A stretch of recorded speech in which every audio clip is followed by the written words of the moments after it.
Quand on parle de l'impact des vies passées, on se pose, je dirais, automatiquement la question de savoir si, déjà, pourquoi on vient, pourquoi il y a des vies passées, pourquoi il y a des vies futures, pourquoi on est dans cette vie-là aujourd'hui.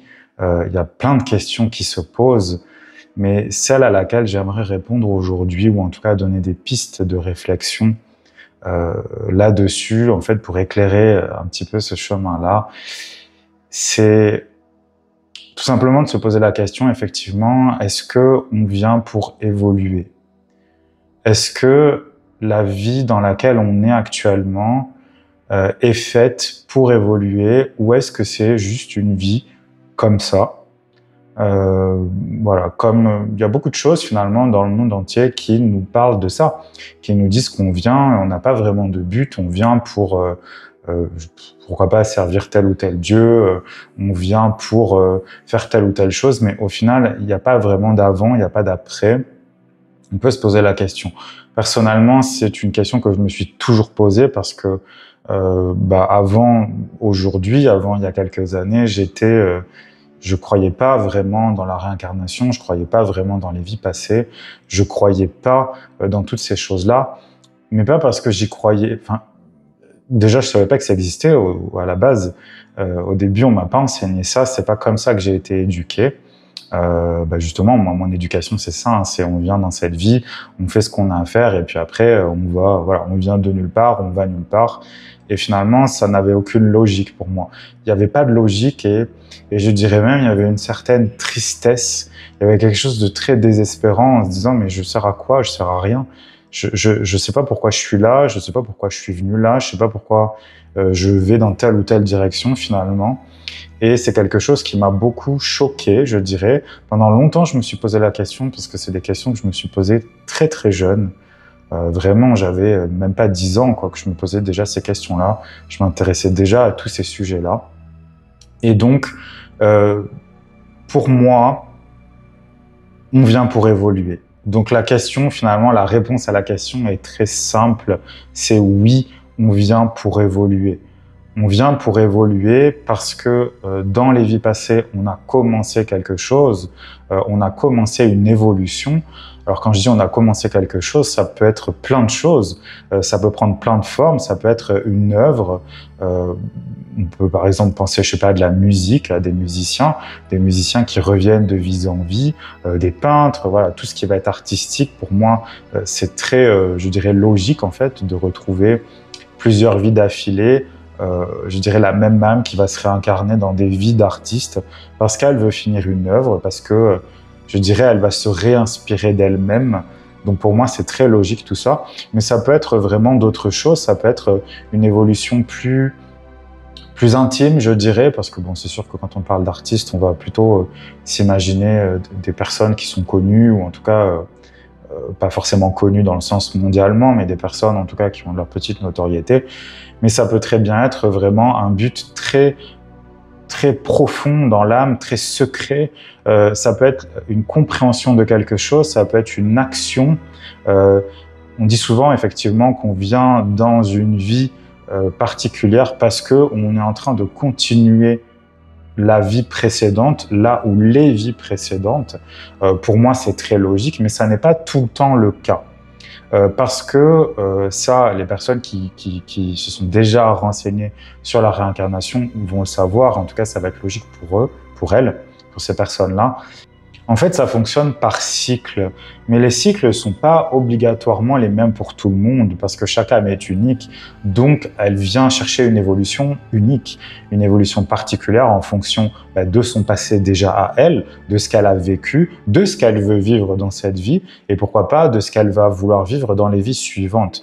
Et donc ça fonctionne par cycle, et qui dit cycle dit plusieurs vies, plusieurs incarnations, plusieurs, je dirais, types de motivation, plusieurs bases en fait de motivation pour évoluer.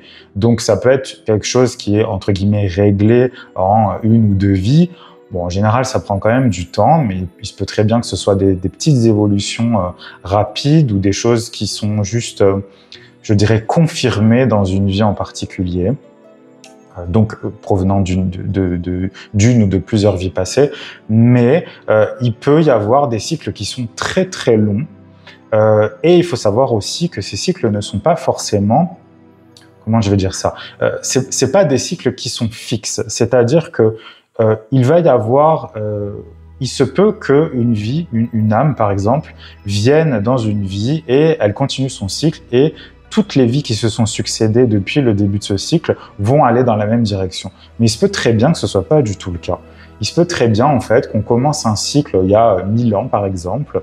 On met une pause à ce cycle-là parce que, quelle que soit la raison, parce qu'on en a besoin, parce que l'âme en a besoin, parce qu'elle a envie de vivre autre chose, ou peut-être même tout simplement qu'elle n'a pas eu le choix. Peut-être qu'il s'est passé des choses absolument terribles dans une de ces vies, de ce cycle-là qu'elle avait prévu, et donc elle décide finalement de mettre ce cycle, je vais dire, en pause, et de vivre autre chose, et donc de commencer un autre cycle.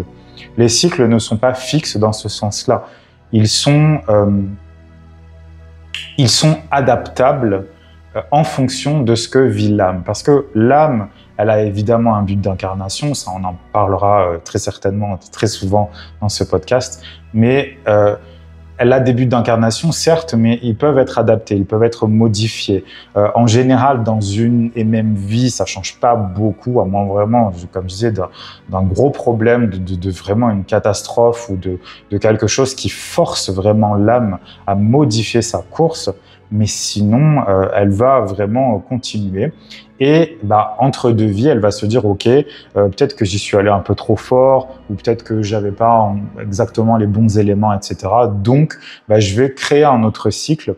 Et ce cycle que j'ai commencé, soit je le termine plus tard quand j'aurai, je dirais, les capacités nécessaires pour le faire, ou alors, il y a forcément des âmes en fait qui se disent ce cycle n'est pas bon pour moi, donc je vais le laisser tomber, tout simplement.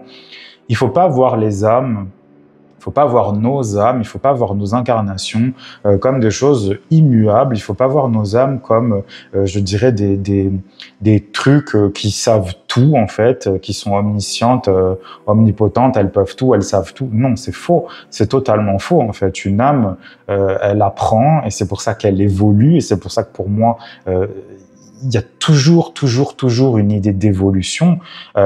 Après, l'évolution, elle peut se faire de plusieurs manières. Elle peut se faire d'une manière plutôt douce ou d'une manière beaucoup plus costaude, d'une manière beaucoup plus rentre-dedans. Il y a des âmes, j'en avais parlé dans une de mes précédentes vidéos, mais il y a des âmes qui se créent des incarnations ultra difficiles parce que, premièrement, elles savent qu'elles sont capables de le faire parce qu'elles ont vécu d'autres vies difficiles. Il y a des âmes qui vont vouloir vraiment régler plein de problèmes d'un coup, donc ça va créer des incarnations vraiment chaotiques du début à la fin parce qu'elles ont décidé qu'en une vie, elles allaient régler peut-être 4 ou 5 cycles de vie, comme je le décrivais tout à l'heure.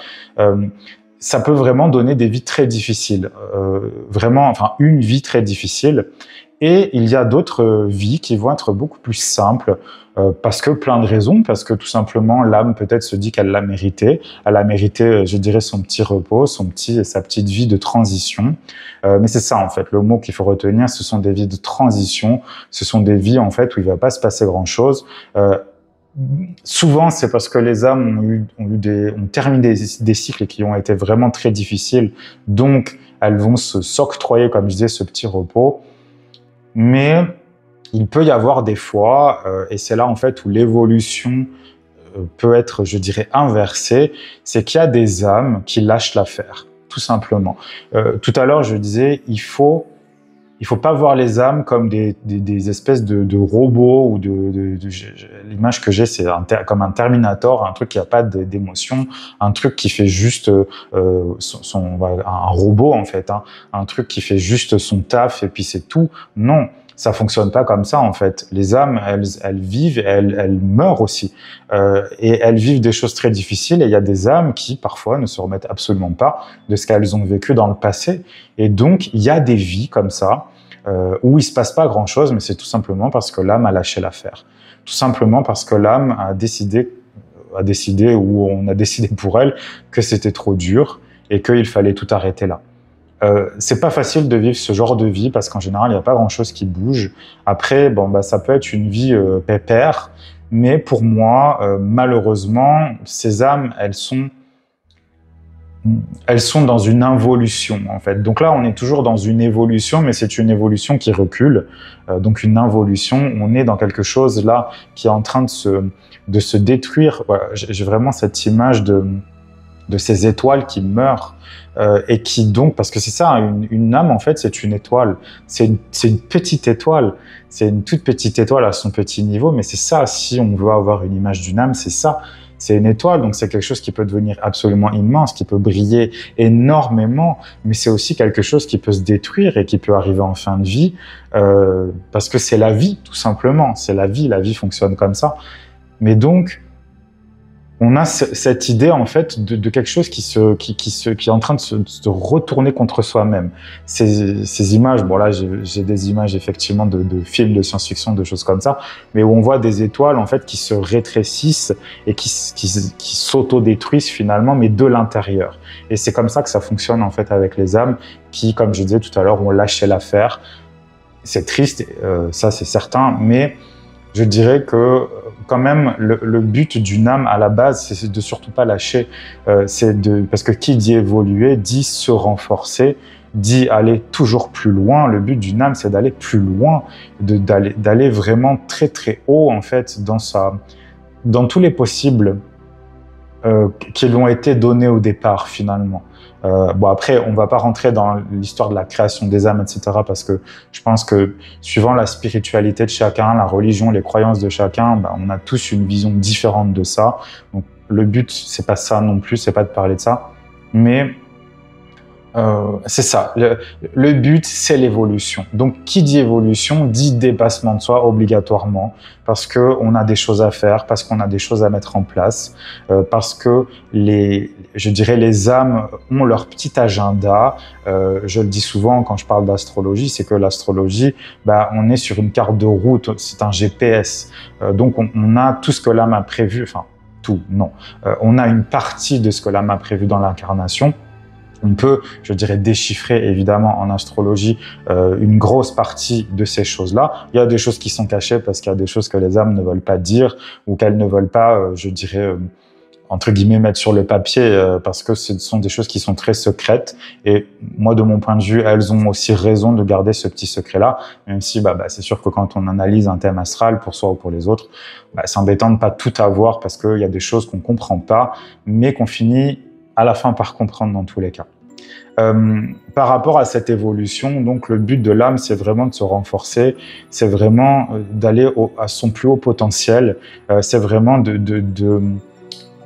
tout faire et même les choses difficiles, et c'est ça qui est souvent difficile à entendre quand on est dans une vie compliquée ou en tout cas une période très difficile, c'est que on a du mal vraiment à accepter que notre âme nous mette dans des situations extrêmement difficiles pour plein de raisons différentes. Ça peut être la guérison de quelque chose, comme je disais, qui s'est passé peut-être il y a très longtemps. Ça peut être le fait de se prouver à elle-même qu'elle est capable, et donc elle va elle se mettre, parce que l'âme c'est quand même une partie de nous, mais se mettre dans une situation compliquée pour se dire après j'ai réussi. Les âmes se mettent des défis tout le temps, et puis elles n'ont pas le choix parce que si elles ne le font pas, elles n'évoluent pas. Donc évidemment que la question, est-ce que je viens dans cette vie pour évoluer, est-ce que c'est important, on va parler évidemment des vies passées, etc., de leur impact, mais il faut justement partir de ce principe-là, c'est qu'on vient pour évoluer, et qui dit évolution, dès qu'il dit qu'il y a eu quelque chose avant, il y a eu quelque chose avant, et on vient soit peaufiner ce qui a été fait avant, soit continuer ce qui a été fait avant, soit peut-être aller totalement à l'opposé de ce qui a été fait avant. Les âmes, je dirais, c'est pas qu'elles n'ont pas de logique, elles ont leur propre logique, mais parfois, nous, en bas, on ne comprend pas. On ne comprend pas cette logique-là. Je pense qu'on est tous capables de comment dire, de se voir dans cette situation-là. Parfois, on se retrouve dans des situations terribles dans notre vie. On se demande pourquoi on y a été. On se rend compte qu'on n'a pas eu le choix, que tout nous a guidés vers ça et peut-être vers une catastrophe. Mais l'âme, elle a toujours ses raisons de faire ça. Elle a toujours ses raisons de nous amener dans cet endroit-là. Et toujours pour son évolution à elle. Toujours pour sa propre évolution. Et comme je le disais, parfois, il y a des âmes qui lâchent l'affaire, qui sont juste plus capables de continuer. C'est triste, mais en même temps, ben, que peut-on faire? Une âme qui est, je dirais, endommagée, ben, voilà, c'est comme tout dans la vie, finalement, c'est comme les animaux, quand on va dans la nature, ben, il y a des animaux, malheureusement, ou des humains, hein, c'est valable pour tout et tout le monde. Je vais garder mon exemple d'animal, mais il y a des animaux qui vont être...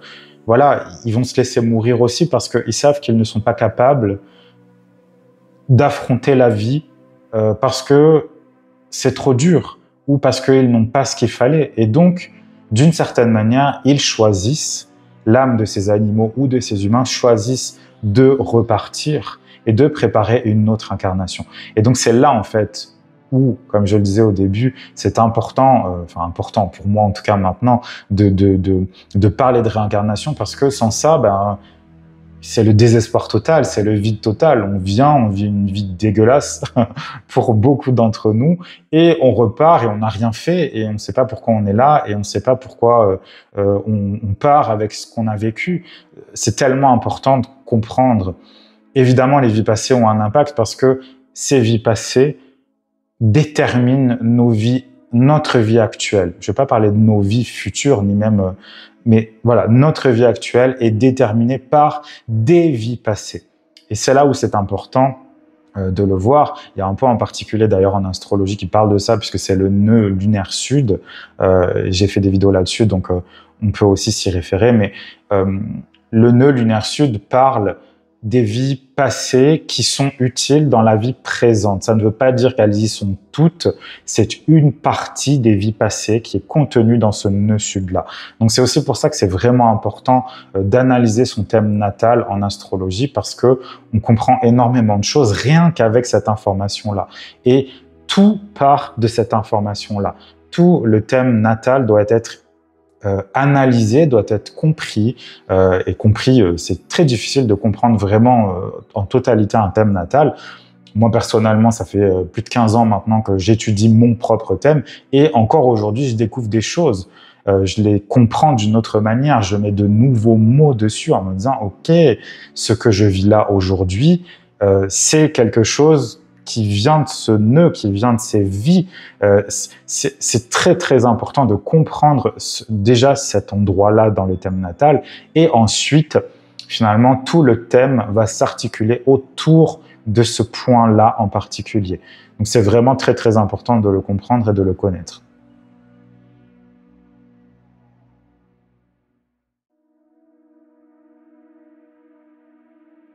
On peut se poser une autre question, effectivement. Est-ce qu'on vient ici pour se transformer? Est-ce qu'on s'incarne dans cette vie pour se transformer? Et finalement, quel impact ces vies passées peuvent avoir sur notre transformation? Comme j'en ai parlé juste avant,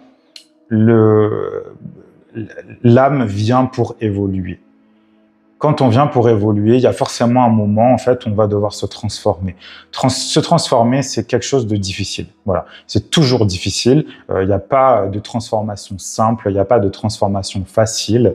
Là, je parle de transformation, je parle pas de changement, je parle pas de petites, je sais pas comment dire ça, de petites. Voilà, on va prendre un autre petit chemin de traverse. Non, là, quand on parle de transformation, c'est vraiment, on va transmuter quelque chose pour le transformer en autre chose. Pour moi, en fait, ça fait partie forcément de l'évolution parce que je dirais, dans l'incarnation, dans notre vie, on a des échelles, on a un escalier d'une certaine manière. Et à un moment donné, on va se retrouver de toute façon moi, j'ai toujours cette image quand je pense à ça, parce que je l'ai eu très souvent dans ma vie aussi, c'est qu'on va toujours avoir à un moment donné la tête plaquée comme ça sur un plafond de verre ou une porte ou n'importe quoi, mais en tout cas quelque chose qui nous empêche d'arriver, qui nous empêche de passer en fait à l'étage suivant, au palier suivant, à la pièce suivante. Et on a besoin de se transformer pour pouvoir passer cette porte-là. C'est quelque chose d'extrêmement difficile. En général, ce sont des moments de vie très intenses. Ça ne veut pas dire forcément qu'on est en train de crever quand ça arrive, mais c'est des moments d'intense remise en question de tout. C'est des moments en fait où on va laisser énormément de choses derrière. Dans cette transformation, on a toujours la symbolique du signe du scorpion en fait qui revient, parce que le but du scorpion, c'est ça, c'est de se transformer, c'est de transmuter. Et le scorpion, il est très connu, je dirais très malheureusement, parce que c'est très loin d'être que ça, mais pour ce côté un peu maso en fait. Mais c'est pas du masochisme parce qu'on aime ça, c'est du masochisme, enfin c'est même pas du masochisme en fait. C'est juste qu'on sait qu'on n'a pas d'autre choix que de se transformer, que de se transmuter pour passer au-delà, pour passer la porte, pour passer le test, pour passer le Styx. Vous mettez les mots que vous voulez en fait, mais c'est ça. C'est le fait de dire je suis prêt enfin à me transformer, je suis prêt enfin à transmuter ce que je suis pour aller au niveau supérieur. Comme je disais, c'est pas facile, c'est jamais facile. Une transformation qui n'induit pas de douleur, qui n'induit pas de sacrifice, qui n'induit pas... et alors, de sacrifice, alors les douleurs, ok, parce que ça fait toujours mal, en fait. Ça fait toujours mal de laisser une partie de soi derrière. Après, il faut savoir qu'effectivement, c'est une partie de soi qui doit être transformée. On ne transforme pas des trucs comme ça qui sont pas prêts. Non, on a fait tout un chemin, on a fait on a fait tout le chemin en fait jusqu'à la fin. Et là, il y a besoin de transformer. Et encore une fois, on peut prendre l'exemple de la nature, ça marche toujours comme ça. On a toujours des stades différents en fait dans la nature. On va prendre un arbre par exemple. Un arbre, c'est d'abord une graine. Ensuite, il va pousser. Ensuite, il va faire des feuilles. Et il va devenir de plus en plus grand et de plus en plus grand et de plus en plus grand. Il va avoir de plus en plus de feuilles. Mais à un moment donné, il va être obligé de se transformer. Donc, il va perdre ses feuilles. Il y a des bourgeons qui vont pousser. Il y a des fleurs. Après, il y a des fruits. Donc, c'est toujours la même histoire partout dans la nature. Et donc, moi, c'est vrai que quand certaines personnes me parlaient de ça à un moment de ma vie, je leur disais, mais pourquoi nous, on serait différents de la nature? On fait partie de la nature en tant qu'humain, on fait partie de ces cycles-là, et pourquoi nous, en fait, on sortirait de ces cycles-là? Non, justement, si on refuse la transformation, si on refuse, le mot qui me vient, c'est l'optimisation, en fait, de qui on est, mais on est foutu. On est foutu, on ne peut pas avancer, on ne pourra plus avancer, on va juste tourner en rond. Et qu'est-ce que ça fait quand on tourne en rond? On crève en fait. Quand je dis on crève, c'est pas juste on meurt, non, on crève, on agonise. C'est quelque chose d'encore pire finalement. J'ai connu, malheureusement, je dirais, tout au long de ma vie, je suis pas si vieux que ça, mais j'ai connu tellement de gens en fait qui refusaient totalement la transformation. Ils refusaient donc forcément l'évolution, puisque l'évolution, enfin la transformation fait partie de l'évolution. On ne peut pas évoluer si on ne se transforme pas. Et donc, il faut toujours passer par un moment où c'est dur, un moment où on va vraiment arracher quelque chose de nous, parce que on a conscience, on sait que comment dire, le fait qu'on lâche cette chose-là va nous donner accès à quelque chose d'autre et de meilleur, a priori. Le but, c'est quand même, comme je disais, d'évoluer pour aller à son meilleur, pour aller à son plus haut potentiel. Donc, évidemment que ça fait pas plaisir quand on le fait, mais il faut le faire. Donc voilà, moi je parlais de cette douleur-là. Cette douleur, on sait qu'on n'a pas d'autre choix que d'y aller, mais on doit le faire. Enfin, on devrait le faire, et j'ai presque envie de dire, et ça c'est quelque chose que je dis très souvent aux gens qui viennent me voir, c'est que plus on attend et plus ça fera mal. Donc si on sait qu'on doit y aller, si on sait qu'on doit prendre, je dirais, cette décision, aller vraiment ici, alors qu'on sait que ça va nous faire mal, autant y aller tout de suite, autant y aller maintenant, plutôt que d'attendre, et au bout d'un moment, soit de toute façon on se détruit de l'intérieur comme cette histoire d'étoile là, soit on va crever sur place dans tous les cas, parce que on va continuer à souffrir et ça va de toute façon se retourner contre nous. Je parlais aussi de sacrifice. C'est vrai que le sacrifice, c'est un mot qu'on n'aime pas beaucoup parce que ça a des connotations assez terribles, je dirais. Mais n'empêche que c'est vrai. Dans le sens où on doit toujours sacrifier quelque chose, on doit toujours laisser quelque chose en arrière. Mais le sacrifice, c'est surtout aussi beaucoup le temps, finalement. Le temps, l'énergie qu'on va consacrer à notre évolution, à notre transformation. Et puis forcément, finalement, la douleur dont je parlais juste avant, ça va faire partie aussi du sacrifice. De se dire, j'ai la volonté d'une certaine manière de vivre aussi cette douleur-là parce que elle va me faire évoluer.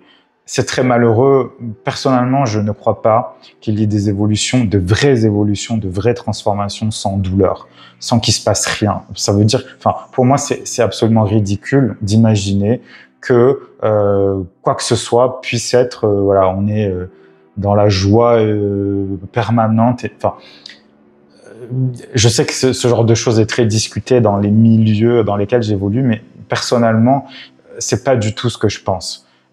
Ça veut pas dire que je cherche la douleur personnellement quand je me transforme, parce que moi, je sais de quoi je parle encore une fois, mais le but, c'est de juste accepter cette douleur aussi, d'accepter cette transformation, d'accepter les sacrifices qu'on doit faire, parce que ça fait partie de ça.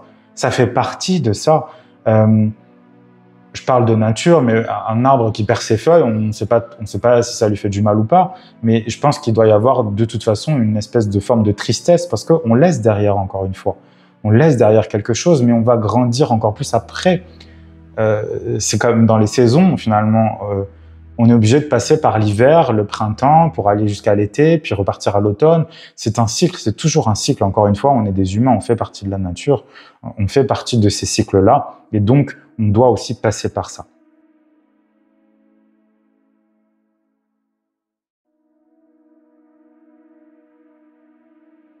Donc, pour évoluer, il faut se transformer. Il n'y a pas d'autre choix que de le faire. Si vous rencontrez une personne, ou si vous-même vous vous dites, moi, je garderai ma vie, la même vie toute ma vie, je changerai jamais, j'ai jamais dû me transformer, il y a peut-être des questions à se poser en fait. J'ose espérer que les personnes qui vont m'écouter seront pas du tout dans cette mouvance-là, mais si c'est le cas, je pense qu'il faut se poser des questions. Si rien n'a jamais changé dans votre vie, peut-être effectivement que c'est une vie de transition où il se passe pas grand-chose, mais il faut aussi se poser la question, est-ce que je refuse pas cette transformation? Est-ce que je refuse pas ce changement? Est-ce que je refuse pas finalement de monter au niveau supérieur? Monter au niveau supérieur, c'est dur. C'est dur parce que ça veut dire très souvent, et c'est là où finalement l'idée du sacrifice prend, je dirais, toute son ampleur, c'est que on va devoir laisser des choses en arrière.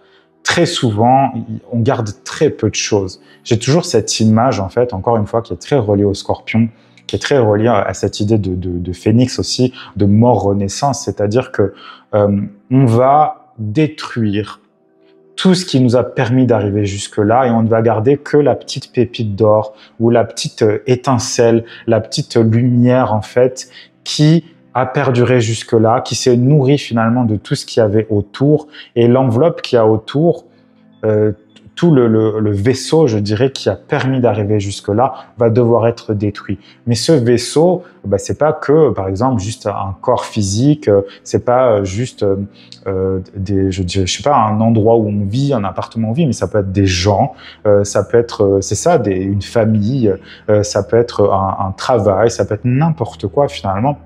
Ça peut être tout et n'importe quoi. Ça peut prendre vraiment toutes les formes. Mais très souvent, ça va être des choses qui ont quand même été importantes pour nous. Et c'est là la difficulté finalement de la transformation, c'est que on va devoir laisser consciemment, sciemment, volontairement, des choses qui nous ont importé à un moment ou à un autre. Peut-être que ces choses-là, elles nous ont importé et que on a, je dirais, violemment claqué la porte. Et donc, ces choses-là, ce sera très facile de les laisser derrière parce que elles vont correspondre, je dirais, au monde qu'on est en train de quitter, au niveau qu'on est en train de quitter. Mais il y a plein de choses qu'on aime toujours encore aujourd'hui, mais on sait qu'on ne sera pas capable, qu'on ne pourra pas transporter, je dirais, faire passer de l'autre côté ces choses ou ces personnes. Si ce sont des choses, c'est sûr que c'est des choses dont on n'a plus besoin, donc ça devrait pas être trop compliqué. Quand je parle de choses, je parle, ça peut être vraiment n'importe quoi, hein, des meubles, des bijoux, des trucs qu'on nous a légués depuis longtemps, ça peut être des activités, des hobbies, ça peut être n'importe quoi en fait, des choses qui nous ont fait du bien mais qui nous ont permis de tenir. Voilà, en général, ça va être quand même plus facile de se débarrasser de ça, je dirais, en tout cas de le laisser de côté, de le laisser en arrière, de le laisser tout simplement dans notre passé. Par contre, les gens, c'est en général beaucoup plus compliqué. Pourquoi? Parce que en général, quand on passe d'un palier à un autre, on est très seul. Il y a rarement des gens qui nous accompagnent. C'est un moment, et c'est pour ça que c'est un moment où on fait un sacrifice. C'est pour ça que c'est un moment qui est plutôt terrifiant en général pour la plupart des personnes. Pour tout le monde en fait, hein. Ça fait peur parce que on sait qu'on doit passer de l'autre côté parce que en fait on est bloqué, on ne peut plus avancer parce qu'on a la tête bloquée sur ce plafond de verre, mais derrière nous il y a quelque chose qui nous pousse vers l'avant et donc en fait on sait qu'on va devoir passer.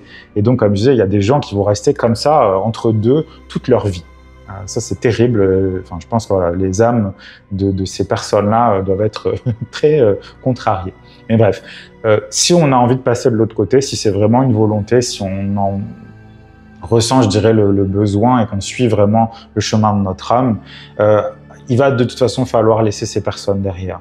Comme je disais, ça peut être des gens, voilà, des collègues ou des gens dont on se fiche un petit peu, c'est pas bien grave.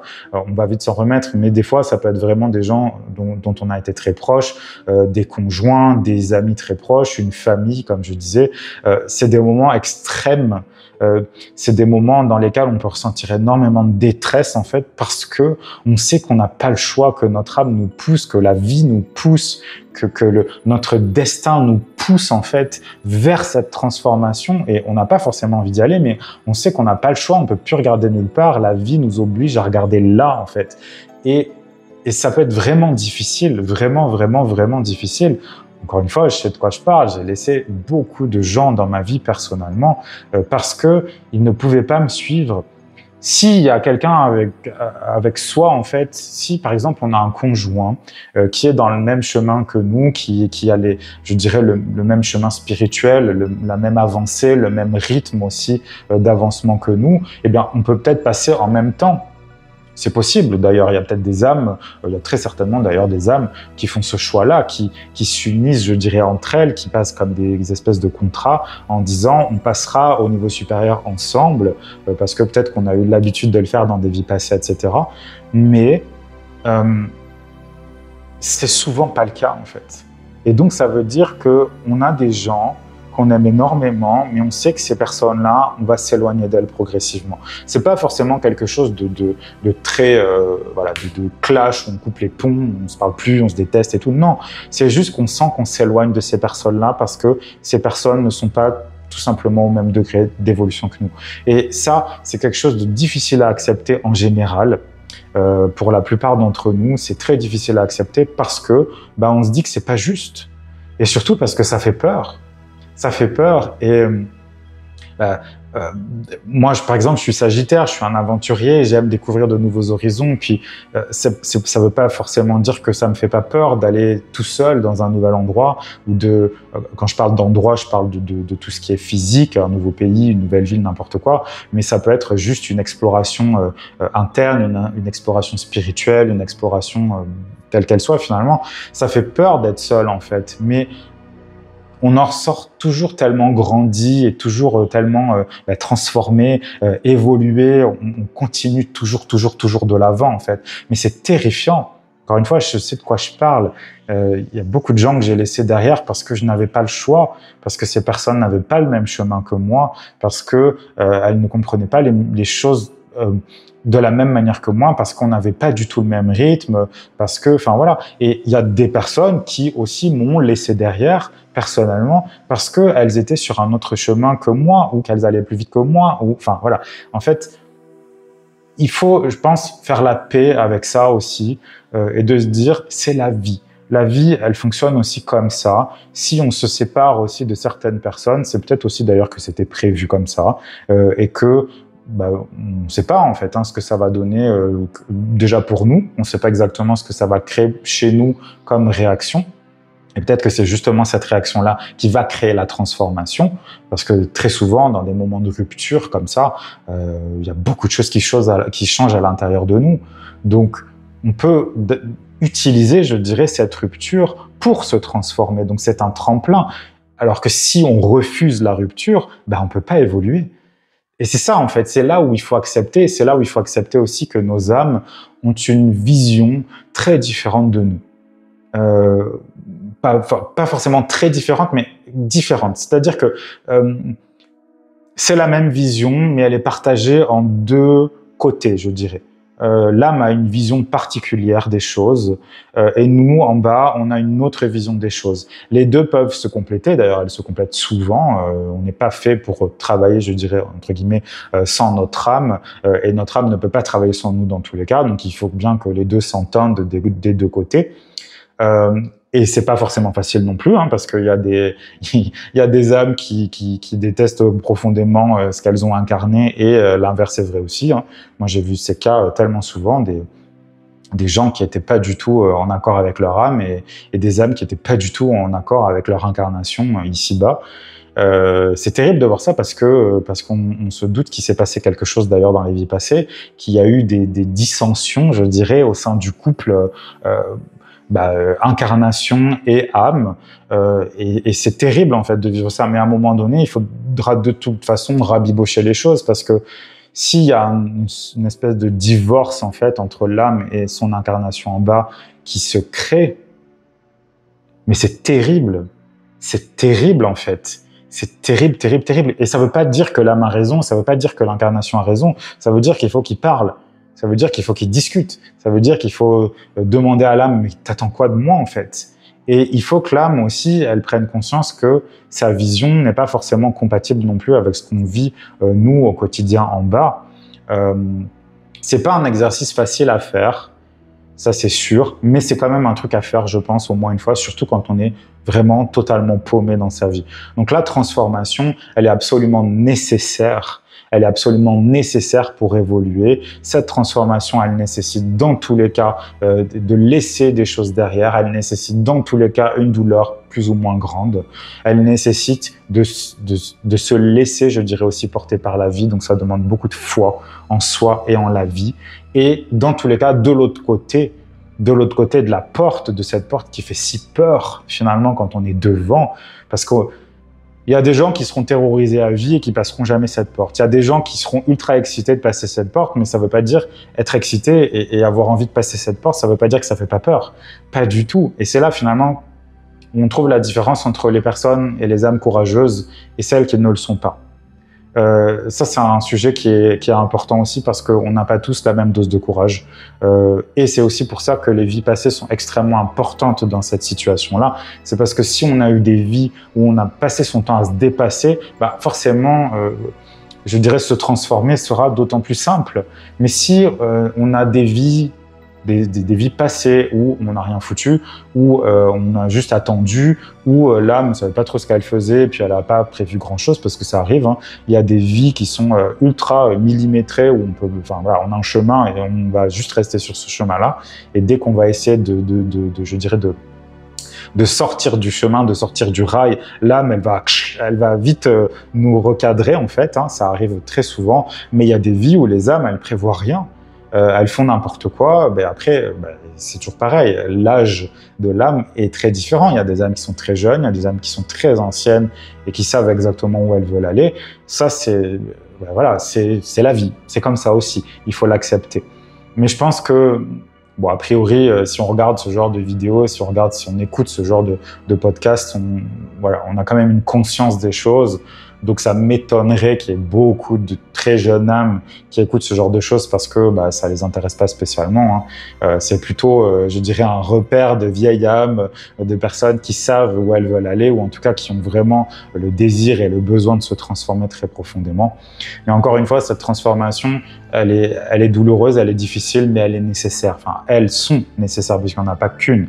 En général, les âmes s'incarnent pas juste pour une transformation, sauf si c'est une transformation immense.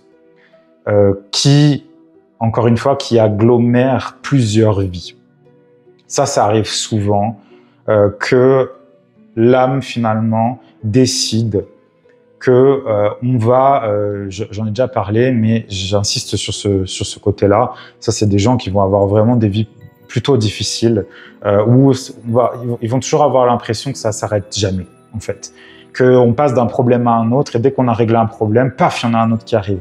On peut avoir l'impression vraiment d'être maudit dans ces moments-là. Ça n'est pas le cas, c'est juste que l'âme a décidé, dans cette vie-là, dans ce moment-là, dans cette année-là peut-être, ou dans cette décennie-là, ça peut vraiment durer toute une vie, de régler tous les problèmes qui se sont passés dans cette vie il y a 5000 ans, dans cette vie il y a 1000 ans, dans cette vie il y a voilà, la vie passée, la vie précédente, je veux dire. Il peut y avoir ça. Encore une fois, il faut l'accepter parce qu'il n'y a pas le choix que de l'accepter. Après, comme je le disais, le fait qu'une incarnation refuse aussi ça, eh ben, ce sont des choses qui arrivent. Ce sont des choses qui arrivent parce que des fois, des âmes, elles bourrent trop, en fait. Elles mettent trop de poids, elles se mettent trop de poids déjà sur elles-mêmes en disant « il faut que je fasse tout d'un coup ». C'est vraiment, voilà, imaginez pour avoir une image, c'est comme si vous êtes dans une entreprise et puis d'un coup vous avez décidé, voilà, vous n'avez pas bossé pendant 6 mois, vous n'avez rien fait, voilà, vous travaillez dans une administration, vous n'avez rien fait pendant 6 mois, vous avez glandouillé, on a regardé le plafond, on a regardé Netflix sur son téléphone alors qu'on devrait bosser, et d'un coup on se dit tiens, ça fait 6 mois que j'ai pas bossé, et d'un coup je vais tout récupérer en une semaine. Voilà. Est-ce que c'est possible? Non. Donc on va finir explosé. On va pas finir déjà. On va pas finir, on va faire n'importe quoi et on va pas y arriver à la fin. Il y a des âmes qui fonctionnent aussi comme ça, mais je dirais c'est un enseignement aussi pour l'âme. C'est sûr que nous en bas on se dit mais ouais ok, ça tombe sur moi quoi, ça tombe sur moi. Donc il peut y avoir souvent de la colère en fait envers sa propre âme parce qu'on se dit pourquoi je subis ça? Pourquoi c'est moi, je dirais, d'entre toutes les vies que j'ai eues avant, pourquoi c'est moi qui dois me taper finalement la résolution de toutes ces vies passées? C'est pas juste. Et c'est vrai que dans un certain sens, c'est très injuste. C'est très injuste de sentir ça, de vivre ça, d'avoir un quotidien dégueulasse, une vie difficile, où on va de mésaventure en mésaventure, parce que notre âme, elle a décidé que c'était dans cette vie qu'elle allait voilà, récupérer tous les petits trucs qu'il y avait à récupérer. Quand je dis récupérer les petits trucs qu'il y avait à récupérer, je parle pas ici de karma dans le sens de on a fait des choses graves. On va, parce qu'on a, je sais pas, décimé, on a génocidé 500 personnes ou une race entière et on va venir réparer ça. Non, voilà. Heureusement, il y a peu d'âmes comme ça, hein, évidemment, mais c'est vraiment réparer des choses, c'est vraiment comprendre des choses, c'est vraiment continuer des choses. Donc, ça peut être beaucoup de choses comme ça. La plupart des âmes sont quand même dans cette situation-là, il ne faut pas exagérer non plus. C'est pour ça que quand on lit, voilà, vous avez été ceci ou cela dans les vies passées, on est tous des tueurs, on est tous des gens qui ont fait des choses affreuses. Non, il ne faut pas exagérer non plus. Encore une fois, évidemment, ça existe, mais c'est quand même pas la majorité des gens, heureusement.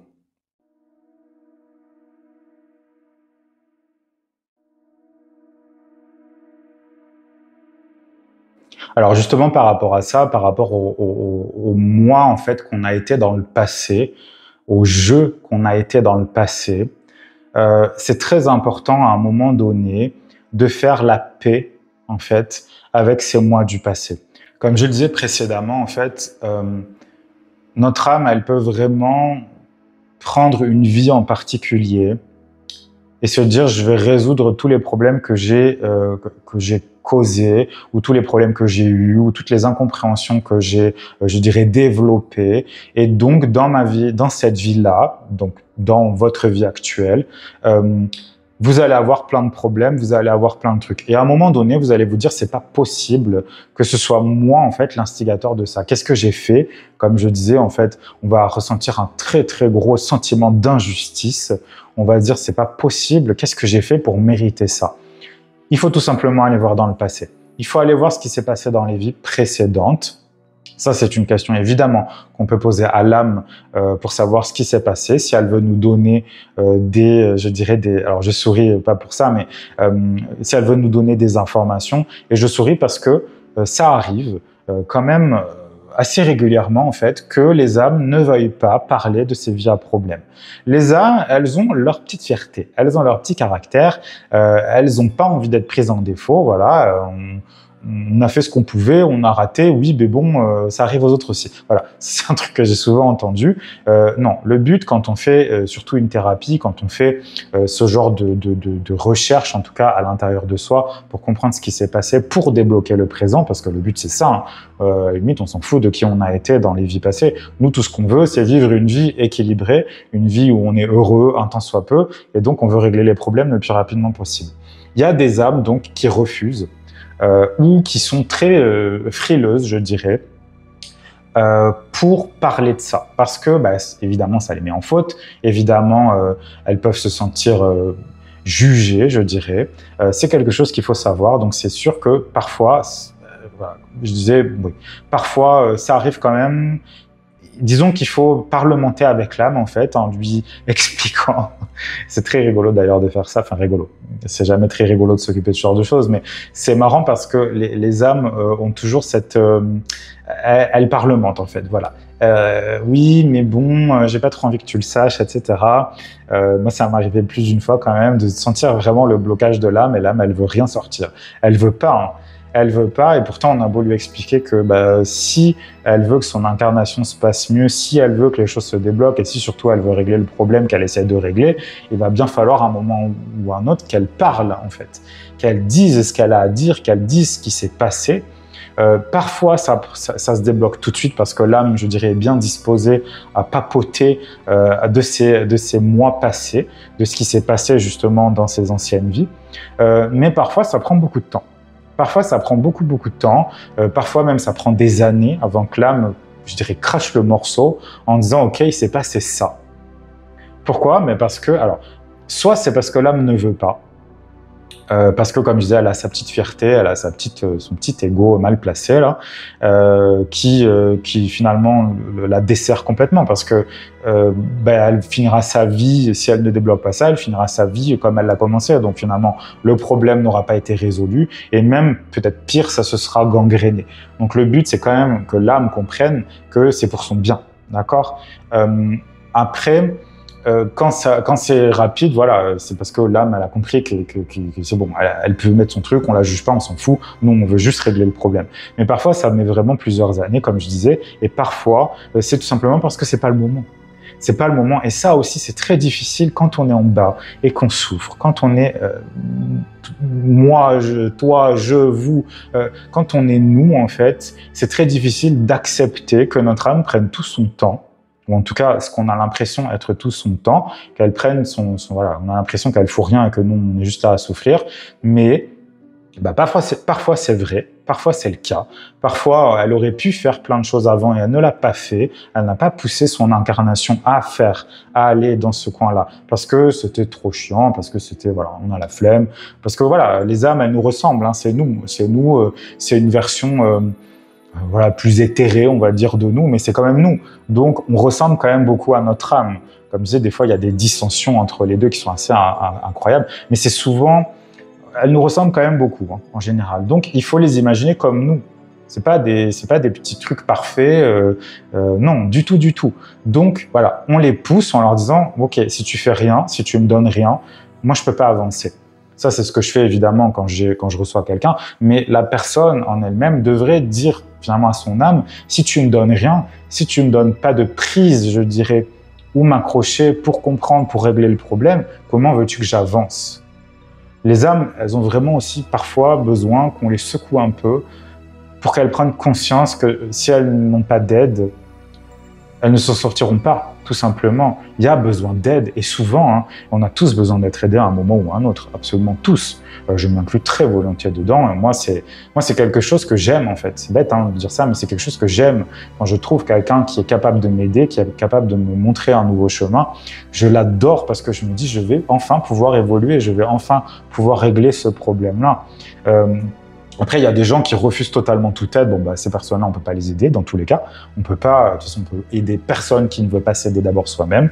C'est pour ça que c'est très important quand on commence un chemin comme ça, un chemin spirituel, une guérison, une thérapie, quelle qu'elle soit, il faut absolument que l'incarnation soit d'accord avec l'âme et que l'âme soit d'accord avec l'incarnation. Et j'ai envie de dire, en fait, c'est surtout très important que l'âme soit d'accord. Parce que si l'âme n'est pas d'accord, on ne pourra rien guérir. Il y a des âmes qui ne veulent pas guérir. Il y a des âmes qui ne peuvent plus guérir parce qu'elles ont été trop amochées. Il y a des âmes qui ne veulent pas parce qu'elles ont un orgueil démesuré, donc elles veulent y arriver toutes seules, mais tout ce qu'elles font, c'est s'autodétruire. Il y a des âmes, heureusement, qui sont très bien intentionnées et qui veulent tout faire pour que tout marche bien. Bah, ça, évidemment, avec ces âmes-là, on peut travailler très bien, très vite, ça va très très vite. Et donc, on arrive à des résultats très rapides. Mais il y a des âmes qui vont dire oui, d'accord, mais pas trop vite. Voilà. Et ça, c'est vrai que c'est un problème. Mais c'est souvent dû justement à ces mois passés. Il y a des vies qui ont été tellement traumatisantes, tellement traumatisantes, que l'âme a gardé à jamais les stigmates, les cicatrices en fait de ce qu'elle a vécu. Ces stigmates, très généralement, elle les garde tout le temps. Ça veut dire que même si elle crée un autre cycle d'incarnation où elle va faire totalement autre chose, il va y avoir quand même cette cicatrice, il va quand même y avoir la mémoire de cette douleur, parce que notre âme, elle n'oublie rien. Nous, on oublie, j'ai presque envie de dire heureusement dans certains cas, de vie en vie, mais notre âme, elle n'oublie rien. C'est comme, alors c'est très vilain de cette image, mais c'est comme un disque dur dans lequel on stocke tout en fait. Donc, il y a tout dedans, il y a toutes les informations, il y a tout ce qu'elle a vécu, ou en tout cas ce qu'elle a récupéré ou ce qu'elle a pu récupérer, parce que des fois, elle récupère pas tout, dans des moments de catastrophe terribles, enfin voilà, dans des morts catastrophiques en tout cas. Donc c'est ça en fait, ces vies passées qui nous ont vraiment traumatisés, ces cicatrices, parfois c'est même plus des cicatrices en fait, enfin, ce ne sont pas encore des cicatrices, ce sont vraiment des plaies qui sont encore béantes, qui sont encore, je dirais même purulentes, des choses qui n'ont pas pu être réglées dans des cycles, ou que peut-être qu'on a, encore une fois, que l'âme a volontairement mis de côté. La problématique ici, c'est qu'évidemment, l'âme vient réparer ça, elle vient cicatriser ça, elle vient nettoyer en fait cette plaie-là. Et parfois, elle a besoin vraiment, c'est pas parfois, c'est qu'elle a toujours besoin d'une immense implication. Il faut que l'âme s'implique dans sa guérison activement, je dirais. Et il faut surtout, et c'est ça le plus difficile finalement, parce que l'âme va toujours trouver un moyen de se guérir. Elle va, enfin, en tout cas, si elle est, comme je disais dès le départ en fait de cet épisode, c'est que il faut que l'âme prenne conscience qu'elle a besoin de se guérir. Et ça arrive que parfois ce ne soit pas le cas. Mais on va partir du principe que c'est le cas. Donc l'âme va vraiment s'impliquer énormément dans une vie ou dans un cycle de vie pour réparer, pour en tout cas refermer déjà cette blessure-là qu'elle a vécue donc dans une vie extrêmement traumatisante. Il y a pu avoir des choses absolument horribles qu'elle a vécues. Mais le plus difficile, comme je disais, c'est le fait d'impliquer l'incarnation en bas.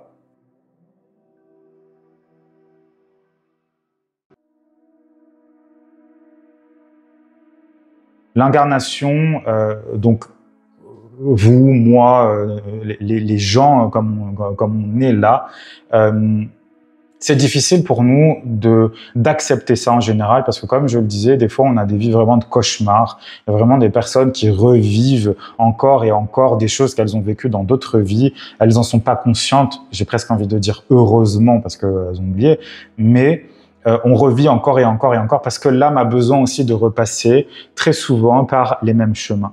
Donc on est obligé de recréer, je dirais, une espèce d'ambiance générale qui correspond à la vie où il s'est passé ça, en fait, cette horreur, ce truc qui a tout déglingué, je dirais, qui a cassé vraiment tous les rouages de l'âme. Il faut beaucoup de force, hein, ça il faut le savoir, il faut une force immense pour l'âme. Elle a besoin de force, elle, pour le faire, et puis le fait de faire ça, ça lui donnera encore plus de force après. Donc c'est pour ça qu'on parle toujours d'évolution et de transformation. Est-ce que l'âme s'est mise dans cette situation en faisant exprès ou pas? On ne sait jamais trop. Souvent, ce sont quand même des accidents. Souvent, ce sont quand même des choses, l'âme n'avait pas prévu ce qui allait se passer, et donc elle se retrouve ultra traumatisée avec très souvent des incarnations très difficiles après qui sont pas forcément ratées, mais qui se terminent très vite. Voilà, ça peut provoquer vraiment peut-être même des vies avec des suicides en chaîne parce que c'est trop dur à vivre en fait, hein, tout simplement.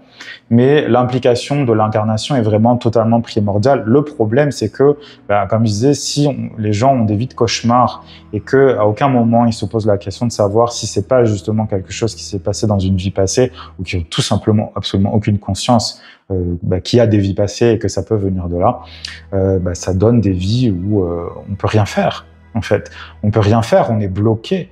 Donc j'ai envie de dire finalement, quand on se rend compte et quand on se pose ce genre de questions, est-ce que ma vie de cauchemar, c'est pas une vie passée qu'on est en train d'essayer de rabibocher, qu'on est en train d'essayer dont on est en train d'essayer de refermer les plaies béantes et purulentes? Si on se pose pas cette question-là, on peut vraiment arriver jusqu'à la mort en se disant mais j'ai vraiment eu une vie dégueulasse. Il se peut très bien qu'on ait une vie pourrie parce que l'âme l'a voulu. Hein. Il y a des âmes qui sont très masochistes. Voilà, on ne va pas rentrer dans le détail de ça, mais très souvent, c'est quand même relié à des vies passées qui ont été vraiment catastrophiques. Encore une fois, je sais de quoi je parle. C'est quelque chose que j'ai vécu personnellement. Et c'est quelque chose de très difficile. C'est très, très difficile. Et il y a tout un travail à faire, en fait, là-dessus. Faire la paix, finalement, avec nos vies passées, c'est pas une sinécure, c'est pas quelque chose de facile, mais c'est quelque chose je dirais, d'élémentaire. C'est quelque chose de nécessaire. C'est quelque chose qui est très guérisseur et guérissant et guéri et tout ce qu'on veut. C'est vraiment... Ça change tellement de choses, en fait. Ça change énormément de choses parce que d'un coup, on comprend tout ce qui se passe. La conscience de ça change énormément de choses. Le fait d'avoir la conscience de quelque chose, le fait d'avoir la conscience que c'est pas de notre faute, que notre âme elle a vécu ça avant, que c'était peut-être même pas la faute de la personne qu'on a été dans une autre vie, que c'était peut-être même totalement un accident, que c'est quelque chose qui s'est vraiment acharné sur nous, peut-être même de vie en vie, quelque chose d'extérieur, quelque chose peut-être même de très maléfique, pourquoi pas, parce que tout est possible finalement là-dedans. Une fois qu'on a cette conscience-là, personnellement, je trouve que ça désactive énormément de choses. Parce qu'on se dit, ok, on n'est pas en train de me punir ici, c'est pas une punition, c'est une guérison. Pour moi, ça change tout, en fait. Ça change absolument tout. Après, c'est toujours la même question. Est-ce qu'on a la volonté, nous, en tant qu'incarnation, de réparer quelque chose qui a été fait ou qui a été vécu il y a peut-être des milliers d'années? Ça, c'est la difficulté. Mais en même temps, c'est là en fait où c'est compliqué. C'est parce que certes, les mois passés, ce sont des mois passés. C'est pas moi, c'est pas vous, c'est pas je, c'est pas tu. C'est pas, on n'est pas ces personnes-là. On n'est plus ces personnes-là. On est aujourd'hui finalement la somme de tout ce qu'on a été avant. Mais donc forcément, entre guillemets, cette personne qu'on a été, elle est a priori, je l'espère, moins évoluée que la personne qu'on est devenue aujourd'hui. Mais qu'on soit moins évolué ou pas, ça reste quand même une partie de nous. Mais c'est sûr que comme on n'a pas, en général, le souvenir de ce qui s'est passé, on ne peut pas comprendre.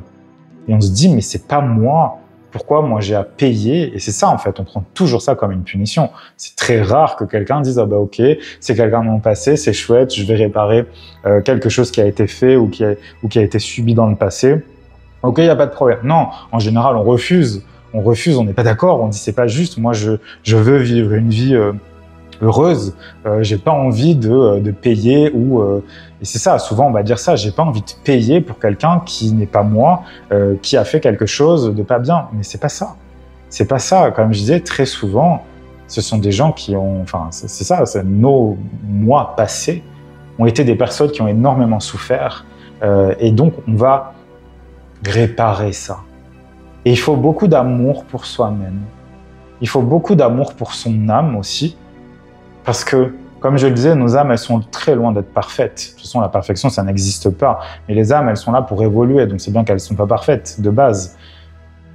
Mais si on n'a pas un tant soit peu d'amour pour soi et un tant soit peu d'amour pour son âme et qu'on n'a pas un tant soit peu envie de comprendre en fait pourquoi il s'est passé ceci ou cela, mais on ne pourra jamais avancer, on ne pourra jamais guérir ça. Et comme je le disais, le problème c'est que de vie en vie, on va se trimballer ce boulet, c'est même pire qu'un boulet, on va se traîner, voilà, on a carrément une jambe en moins en fait, c'est pas juste un boulet, on a vraiment une jambe en moins, on n'arrive plus à marcher, mais on continue quand même et on fait comme s'il n'y avait rien. Non. Il faut regarder la jambe qui ne va pas et puis la guérir, la soigner, sauver tout ce qui peut être sauvé. Et c'est là, en fait, où c'est difficile. Parce qu'il faut d'abord que l'incarnation soit d'accord. Il faut que l'incarnation se dise « Ok, je vais sacrifier, encore une fois, pour me transformer. Je vais sacrifier une partie de ma vie pour résoudre ce problème et pour faire en sorte qu'il n'existe plus dans ma vie. » Donc c'est difficile parce que ça demande vraiment beaucoup d'implications, surtout si c'est quelque chose qui a été vraiment très très difficile à vivre, donc qui a laissé, comme je disais, une plaie ou des cicatrices assez importantes en fait dans l'âme et puis dans l'incarnation aussi actuelle, parce que tout ça, ça se transmet de vie en vie. Mais encore une fois, comme je disais, d'avoir aussi la compréhension. Enfin, il faut que l'âme, elle donne aussi son accord. Il faut qu'elle ait, je dirais, l'humilité. Ça, c'est très difficile pour une âme. Très souvent, en tout cas, c'est difficile pour une âme de trouver l'humilité, d'aller demander de l'aide. Et peut-être de temps en temps de se dire, mais moi, je suis pas capable d'y arriver seul. Je dois demander l'aide de quelqu'un. Je dois demander... forcément, c'est d'autant plus difficile quand on n'entend pas son âme. Alors, quand on n'entend pas, et pire, quand on l'écoute pas. Parce qu'il y a des gens qui entendent leur âme, qui entendent vraiment leur message, enfin son message, des gens qui entendent le message de leur âme et qui ne font rien, et qui s'entêtent. Et donc c'est catastrophique en fait pour tout le monde. Mais si à un moment donné, il y a la possibilité d'entendre son âme, d'entendre ses messages, de savoir exactement ce qu'elle veut, ce dont elle a besoin, et puis parce que le but en fait c'est de guérir les deux, c'est pas de guérir juste l'incarnation en bas qui souffre, c'est aussi de guérir l'âme aussi qui souffre aussi, parce que peut-être que l'âme elle n'a pas tout. Comme je disais, en fait, les âmes, elles ont des âges très différents. Il y a des âmes, elles n'ont pas besoin de grand monde, en fait, pour évoluer. Elles vont avoir besoin de réactiver, je dirais, certaines compréhensions dans leur incarnation actuelle. Donc, elles vont passer par certains chemins pour, je dirais, être guidées à un moment ou à un autre, juste pour réactiver la mémoire. Et il y a des âmes qui sont tout simplement paumées, en fait, tout simplement parce qu'elles n'ont pas l'expérience, parce qu'elles n'ont pas vécu grand-chose, et donc elles sont perdues. Mais à un moment donné, il faut juste avoir, je dirais, la volonté de se faire aider. Et bien, évidemment, ça, c'est quelque chose que je fais, moi, personnellement, quand je traite avec les gens, quand on part dans une voie de guérison, dans une voie de libération, c'est ça qu'on fait, en fait. C'est de quoi tu as besoin, finalement. On pose cette question à l'âme. Qu'est-ce que tu veux? Qu'est-ce que tu veux faire? C'est quoi ton message? Par quel chemin tu vas passer? Mon but, c'est de dire à l'âme, je vais te donner aussi d'autres d'autres manières, d'autres possibilités pour te guérir toi-même. On va évidemment agir sur l'ego qui est incarné, sur cette incarnation présente, mais toi, il faut que tu comprennes aussi, donc l'âme, il faut aussi qu'elle comprenne qu'elle a besoin, elle aussi, de guérir ces choses-là. Parce que c'est bien joli de guérir d'un côté, mais pas de l'autre. C'est toujours pareil, en fait. On va mettre un pansement là, et puis ça va saigner de l'autre côté, ça sert à rien. Il faut tout traiter en même temps. Mais il y a des âmes qui refusent absolument ça. Il y a des incarnations qui refusent absolument ça alors que les âmes veulent. Il y a plein de cas qui sont possibles. Mais le but aussi, c'est aussi de réconcilier finalement ces deux parties de la personne, de réconcilier l'âme et l'incarnation en leur disant, bon, il va falloir faire peut-être une trêve à un moment parce que là, il y en a un qui veut aller dans un sens et l'autre dans l'autre. C'est très difficile. Alors, ça arrive quand même... heureusement, pas très souvent, finalement, des personnes qui sont vraiment en total désaccord avec leur âme. Il peut y avoir des petites frictions parce que c'est normal, mais un désaccord total entre l'âme et l'incarnation, c'est quand même plutôt rare, mais ça arrive. Voilà, c'est des cas que j'ai vus souvent, et à ce moment-là, en fait, on a toujours... souvent, c'est l'âme qui se retire d'une certaine manière. Pas que la personne est morte, mais c'est l'âme qui fait genre, voilà, on s'en fout. Je vais laisser aller, de toute façon c'est foutu. Non, alors que voilà, elle cultiverait, je dirais, un petit peu plus l'humilité elle pourrait se faire aider. Donc faire la paix avec ses soi passés, son moi passé, ses mois passés, c'est difficile, mais c'est pas du tout impossible. Et surtout, c'est absolument nécessaire si on veut continuer à aller plus loin, si on veut continuer à évoluer, si on veut continuer à se transformer. C'est vraiment quelque chose de pas facile, surtout quand on a, comme je disais, cette espèce d'injustice. Parce que c'est sûr que si on a eu que des vies absolument incroyables, où on a voyagé, où on a été amoureux toute sa vie, où tout s'est bien passé, je vois pas en quoi on aurait besoin de faire la paix avec ces mois passés, puisque ça a été super. Malheureusement, très très malheureusement, pour la plupart d'entre nous, ça n'est pas le cas.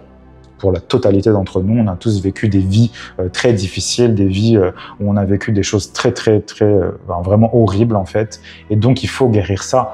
Mais c'est très important parce que si on ne fait pas la paix avec ce passé, si on ne fait pas la paix avec ces vies passées, évidemment ça aura un impact terrible sur notre vie actuelle.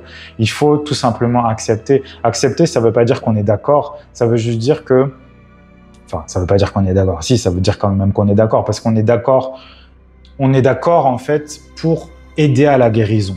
On n'est pas d'accord avec ce qui s'est passé, on n'est pas d'accord non plus de souffrir parce que l'âme, elle a décidé que c'était à nous de, finalement, dans cette vie-là, de créer la guérison.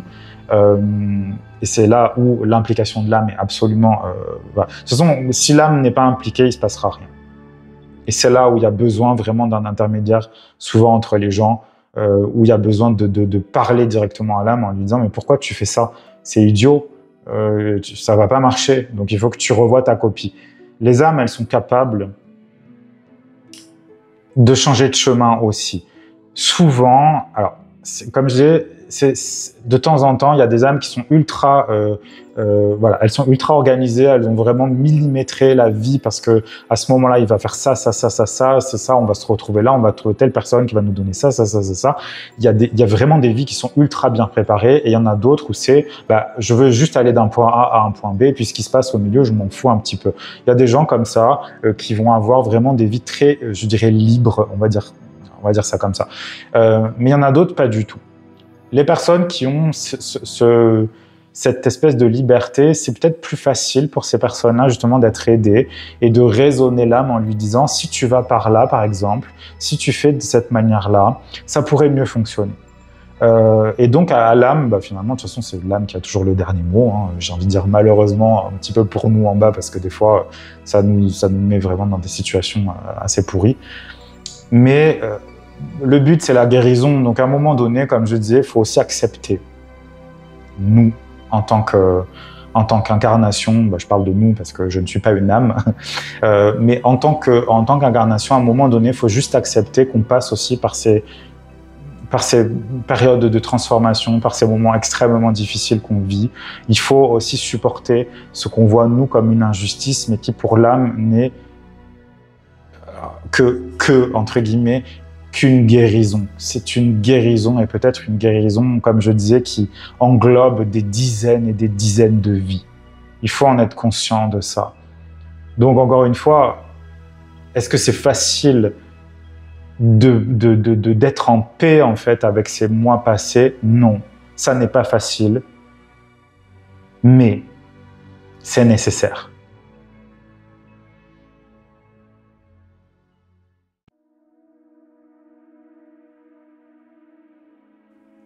Une fois qu'on a fait la paix avec ces mois passés, une fois qu'on a compris pourquoi on vit la vie qu'on vit, une fois qu'on a compris aussi le but de notre âme, il y a besoin à un moment donné d'accepter sa destinée. Il y a besoin d'accepter. Alors, il y a des destinées qui sont plus compliquées que d'autres, c'est sûr. Comme je le disais au tout début de cet épisode, il y a des vies qui sont plus simples que d'autres. Il y a des âmes qui sont plus cool, je dirais, que d'autres. Il y en a qui ont vraiment des choses très compliquées à faire dans une vie en particulier. Bon, ça tombe sur nous, ok, on l'accepte. Déjà, accepter ça, c'est important. Accepter que ce qu'on vit dans notre vie présente est peut-être une conséquence très difficile à vivre de quelque chose qui s'est passé, de quelque chose qu'on a subi dans une vie précédente. Ça aussi, il faut l'accepter. Encore une fois, accepter, ça ne veut pas dire qu'on fait rien, ça ne veut pas dire qu'on est d'accord, ça veut juste dire qu'on arrête de se battre contre ça, qu'on arrête de faire comme si ça n'existait pas, qu'on arrête tout simplement de refuser. Accepter, c'est juste l'inverse du refus. Une acceptation, c'est l'inverse d'un refus. Si on passe notre temps à dire je refuse de vivre ça parce que c'est quelqu'un d'autre dans mon passé, c'est un autre moi qui a vécu ça dans sa vie et moi je paye pour ça, à quoi ça sert en fait? Ça sert à rien. On se bat contre soi-même en fait. On se bat vraiment totalement contre soi-même. Tout ce qui arrivera à la fin en fait, c'est tout simplement une destruction encore plus difficile. Et donc, on répète à chaque fois le cycle. Et c'est pour ça qu'il y a besoin d'une compréhension profonde et tout simplement de dire « je ne suis », alors je ne suis que, non, on va pas le dire comme ça, je suis la somme de tout ce que j'ai été avant, donc c'est une partie de moi que je dois, que je veux, dont j'ai la volonté, de guérir. Je veux guérir. Je veux que ça sorte de moi. Donc, si on n'accepte pas déjà ça, c'est foutu. On va essayer de trouver peut-être des moments ou des moyens où les choses vont être plus soft, où on va être peut-être plus tranquille, mais ça reviendra toujours. C'est comme une écharde qu'on va se planter dans le pied, en fait. Et des fois, c'est même plus des échardes, c'est que on voit plus son pied tellement il y a de trucs plantés dedans. On ne peut plus avancer. On va plus pouvoir avancer, et c'est pas parce qu'on ignore l'écharde qu'elle n'est pas là. Elle restera là jusqu'à ce qu'on l'enlève. Et quand on va l'enlever, ça va nous faire du mal, on est bien d'accord. Mais si on n'accepte pas déjà ça, on est foutu. On est foutu d'avance, il faut juste accepter. Encore une fois, ça veut pas dire, justement en fait, c'est accepter les choses en se disant plus jamais il se passera ça. Je laisserai plus jamais, dans mon existence en tout cas actuelle, je ne laisserai plus la même chose se reproduire encore et encore et encore et encore. Et ça arrive d'ailleurs, malheureusement très souvent, malheureusement pour nous, je dirais heureusement pour l'âme, parce que c'est aussi un des moyens qu'elle a pour nous faire prendre conscience des choses quand on ne l'entend pas, quand on ne veut pas l'entendre, c'est de répéter une action en boucle. On répète une action en boucle, on répète un truc en boucle. Par exemple, ça m'est arrivé plus d'une fois, d'avoir dans ma clientèle ou dans des gens que j'avais autour de moi, des collègues, etc., des personnes qui, à chaque fois qu'elles se mettaient en couple, tombaient toujours, alors c'était malheureusement très souvent des femmes, qui à chaque fois qu'elles se mettaient en couple, tombaient sur des connards. Vraiment sur des gens détestables, sur des gars qui profitaient d'elles, qui leur faisaient énormément de mal. Et ces personnes-là continuaient à se mettre tout le temps en couple. Et à chaque fois, c'était la même chose. Et au bout d'un moment, on dit à ces personnes-là, mais tu n'as pas l'impression que tu refais exactement la même chose tout le temps. Tu es toujours attiré par les mêmes personnes, le même type de personnes qui te fait le même type de promesses. Et il se passe toujours la même catastrophe à la fin. Et à chaque fois, toi, tu te dis, c'est toujours la faute des autres. Voilà. Il y a aussi le besoin d'accepter absolument qu'on a une responsabilité dans ce qui se passe. Voilà. Certes, on n'est pas responsable de ce qui s'est passé dans le passé. On n'est pas responsable de ce que nos anciens moi ont fait. Mais comme on a fait la paix avec eux, tout va mieux. Par contre, on est responsable de notre vie actuelle. On est responsable de ce qu'on fait pour que les choses changent et on est responsable de ce qu'on ne fait pas. Voilà. Et c'est ça qui est difficile aussi à accepter, c'est de savoir. Et c'est ça que finalement l'équation elle est un peu bizarre, elle est un peu biaisée, c'est pas logique en fait, parce qu'on se dit, moi je suis dans une équation que j'ai pas provoquée moi-même, mais par contre je dois la résoudre. Je dois résoudre un problème qui ne vient pas de moi. Mais ça vient quand même un petit peu de moi, parce que c'est quand même moi, c'est quand même mon âme, donc c'est moi, c'est une partie de moi. C'est un peu difficile à avaler ce genre de choses, mais encore une fois, tant qu'on ne l'accepte pas, et surtout, alors, parce qu'on peut très bien ne pas l'accepter parce qu'on n'en a pas la conscience, mais quand on a conscience de ce qui s'est passé et qu'on le refuse, c'est pire. Voilà. Évidemment que quand on l'apprend, on refuse. En tout cas, c'est très souvent comme ça, et j'ai presque envie de dire que c'est quelque chose de normal en fait, c'est naturel. Pourquoi on accepterait quelque chose qu'on n'a pas vécu, qu'on n'a pas créé? C'est pourquoi on accepterait la responsabilité d'un truc qu'on n'a pas engendré nous-mêmes. C'est logique, c'est normal en fait, c'est humain. Et en même temps, à quoi ça sert de le refuser? Parce que de toute façon, notre âme, elle ne nous lâchera pas. Si elle a prévu que dans cette vie, on allait guérir telle ou telle chose, on ira. Sauf si elle lâche l'affaire, mais c'est pas une bonne chose pour elle non plus. Parce que ça veut dire que elle aura, entre guillemets, gaspillé une incarnation en entier ou plein d'années, peut-être des décennies en fait, pour se guérir et que son incarnation n'a pas joué le jeu d'une certaine manière. Et je sais que ça participe vraiment à cette espèce d'injustice qu'on peut ressentir dans ce genre de situation parce que qu'on se sent pas impliqué en fait. Et à un moment donné, justement, il faut se sentir impliqué. Et c'est pas qu'il faut se sentir, c'est qu'il faut s'impliquer. Il faut accepter cette destinée aussi, qui peut être difficile. Parce que c'est sûr que si on dit accepter sa destinée, encore une fois, si c'est accepter sa destinée de vivre dans une magnifique maison dans les montagnes ou au bord de la mer avec des chatons partout et d'avoir une vie sans problème, il n'y a aucun problème. Je pense que tout le monde accepte sa destinée sans aucun problème. On n'y pense absolument pas. Quand on parle d'accepter sa destinée, c'est quelque chose qui nous dérange en fait. Il y a quelque chose qui nous dérange, il y a quelque chose qui est difficile. Quand je parle d'accepter sa destinée, en fait, je dis pas forcément que c'est que pour les choses difficiles et que c'est que pour guérir. Alors, il y a toujours une forme de guérison, une forme de libération, ça c'est certain. Mais accepter sa destinée, ça veut aussi dire accepter qu'on a pu être dans le passé plus que ce qu'on est aujourd'hui. On a l'impression que ça contredit quelque chose que j'ai dit un petit peu avant parce que je disais que on est aujourd'hui la somme de tout ce qu'on a été avant et que, a priori, on est une version, on va dire, un peu plus évoluée que ce qu'on a pu être dans le passé. Ça n'est pas forcément vrai parce que il se peut très bien. Alors, je vais prendre un exemple, je vais essayer de prendre un exemple un peu plus concret.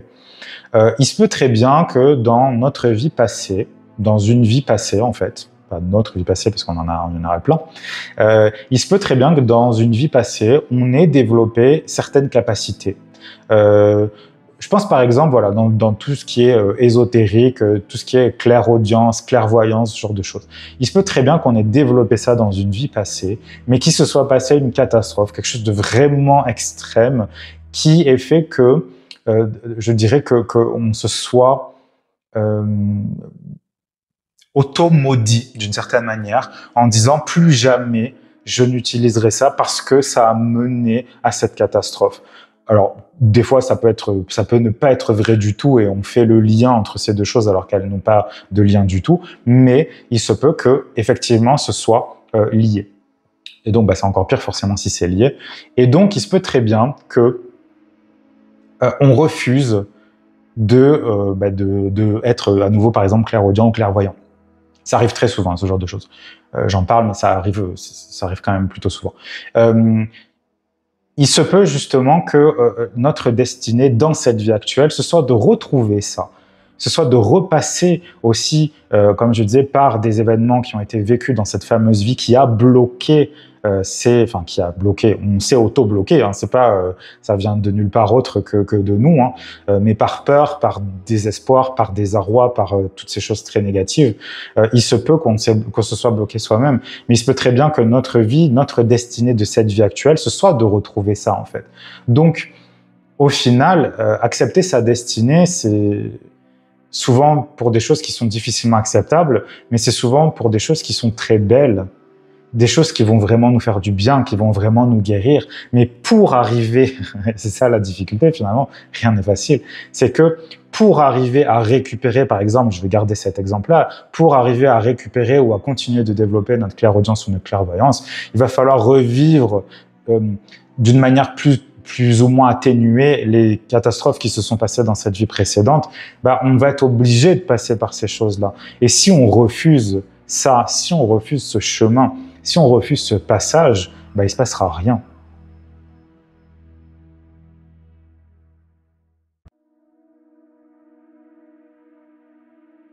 Pour reprendre cet exemple-là, de clairaudience, clairvoyance, etc., des choses qui ont été bloquées, vraiment des capacités. Alors, ça peut être n'importe quoi, hein, ça peut être, peut-être qu'on était un virtuose du piano ou de la flûte dans une vie passée. Il s'est passé un truc terrible pendant un concert et puis on se dit, tiens, on fait le lien, et plus jamais je jouerai parce que jouer de la flûte, ça veut dire forcément quelqu'un qui meurt. Voilà, par exemple. Ça, c'est quelque chose qui reste profondément, je dirais, gravé dans l'âme, gravé dans notre... dans tout ce qu'on est, et donc ça se propage de vie en vie. Mais si dans cette vie-là, mon but c'est le but de notre âme c'est de redébloquer ça, il va falloir accepter aussi de repasser par ça. Alors, j'ose espérer que l'âme ne va pas nous faire revivre un meurtre ou je ne sais quoi, mais ça peut être ça. Souvent, c'est des choses qui ressemblent. Souvent, c'est des choses qui ressemblent et c'est pour ça que c'est dur et c'est pour ça que très souvent, dans ces situations-là, je reprends cet exemple pour illustrer mon propos. Imaginons effectivement, on est un virtuose de la flûte et il y a des décennies de ça, pendant un concert, il y a quelqu'un qui nous est très cher, qui meurt pendant le concert. Voilà, par exemple. Que ce soit en face de nous ou loin de nous, parce qu'on était dans notre salle de concert. Imaginons que ça arrive comme ça. Dans notre inconscient, dans notre âme ou notre incarnation va créer un lien, comme je disais. Quand je joue de la flûte, il y a quelqu'un de mon entourage, quelqu'un que j'aime très profondément, qui va mourir. Il se peut très bien que dans notre vie actuelle, notre âme nous remette, je dirais, cette problématique de blocage de je suis un virtuose de la flûte, au moment d'un décès de quelqu'un dans notre famille, quelqu'un qu'on aimait très fort. Ça ne veut pas dire que l'âme va provoquer le décès de quelqu'un d'autre, évidemment que non. À ma connaissance, les âmes n'ont pas ce pouvoir-là. Mais elle va peut-être profiter du décès de quelqu'un qui a été proche de nous pour faire remonter ça. Peut-être qu'on a d'un coup envie de jouer de la flûte alors qu'on n'avait jamais eu envie d'y jouer. Par exemple, les âmes, en fait, elles vont vraiment avoir des moyens, des fois très originaux pour le coup, et finalement, c'est pas plus mal, pour débloquer, pour libérer, pour guérir, en fait. Et nous, en bas, on comprend rien de ce qui se passe. Voilà. Moi, je suis en face, là, il y a ma grand-mère que j'adore qui vient de décéder, et d'un coup, je sais pas pourquoi, j'ai envie de jouer de la flûte. Et je sais pas comment faire parce que ça me terrorise de jouer de la flûte, parce que j'ai jamais joué, je sais même pas, peut-être même que je me suis totalement désintéressé de la musique, mais là d'un coup, j'ai envie de jouer de la musique, j'ai envie de jouer de la flûte, c'est un truc qui pousse à l'intérieur de moi et je sais pas pourquoi. Et très souvent, on sait pas pourquoi. Et très souvent, on va on va refuser. On va refuser ça, on va refuser cette émotion parce qu'on se dit mais c'est débile. On va juger mentalement une émotion comme ça qui remonte. On ne sait pas pourquoi ça remonte, mais on va la refouler très vite parce que pour nous, ça n'a absolument aucun sens.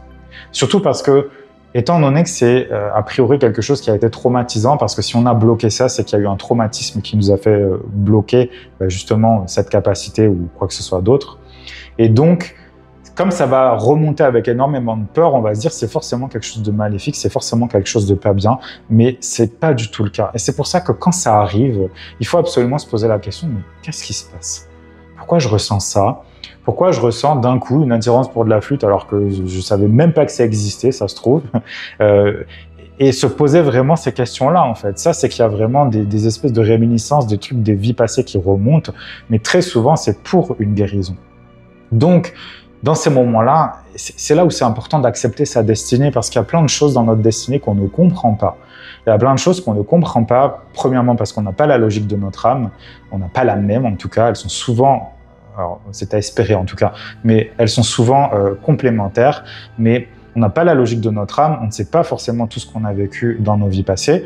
D'ailleurs, très souvent, quand on fait un travail avec ça, avec les personnes sur les vies passées, l'âme ne va nous donner que certains éléments et pas tous, parce qu'il y a plein de choses qu'il faut surtout pas réactiver.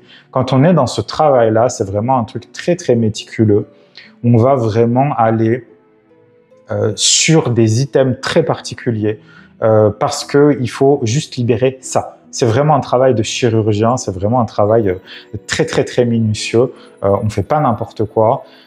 Moi, ça m'arrive parfois dans des consultations que les personnes insistent pour que leur âme lâche le morceau, par exemple, dise un truc, voilà, on essaie de leur faire sortir les vers du nez.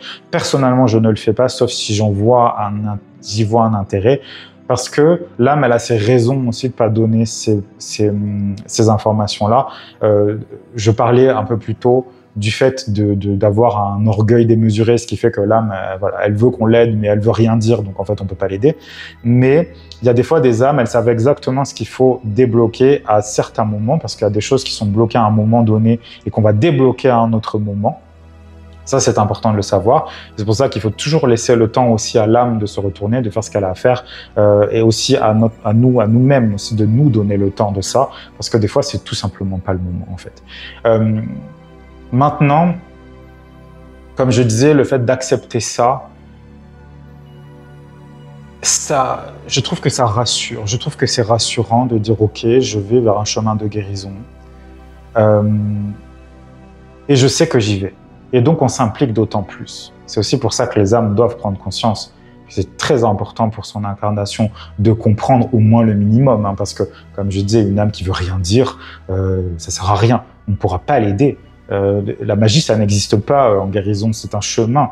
Donc on n'est pas, c'est pas Harry Potter, quoi. On ne fait pas un coup de baguette magique et c'est ok, c'est fini. Non, c'est un chemin. C'est toujours un chemin et toujours, comme je le disais au tout début de cet épisode, c'est toujours un chemin difficile. Parce que sinon, si c'était facile, on serait tous des dieux et des déesses, on serait tous voilà. Et c'est pas ça qu'il faut. Il faut quand même un chemin qui apporte des obstacles. Ça veut pas dire qu'on veut souffrir. Ça veut pas dire qu'on est tous des masochistes. Non, ça veut juste dire que on doit montrer aussi, je dirais, d'une certaine manière à la vie qu'on en veut, qu'on est déterminé à avancer et que même s'il y a des obstacles plus ou moins grands sur notre route, on va quand même y aller, on va quand même les relever, on va quand même relever le défi. Et on y sera, et on y arrivera, en fait. C'est difficile de faire ça. Comme je disais, suivant les âmes, ça va être plus ou moins compliqué, parce qu'elles vont avoir une force différente, parce qu'elles vont avoir un courage différent, plus ou moins élevé, évidemment. Et donc, c'est difficile, encore une fois, d'accepter ça. Mais encore une fois, accepter sa destinée, c'est très important. Mais accepter sa destinée, comme je dis, ça peut être pour les choses difficiles, mais ça peut être aussi pour des choses merveilleuses. On peut très bien refuser, par exemple, toute sa vie, un certain type de métier parce que on s'est fait une fausse idée. Alors, ça peut venir évidemment des vies passées, ça c'est certain.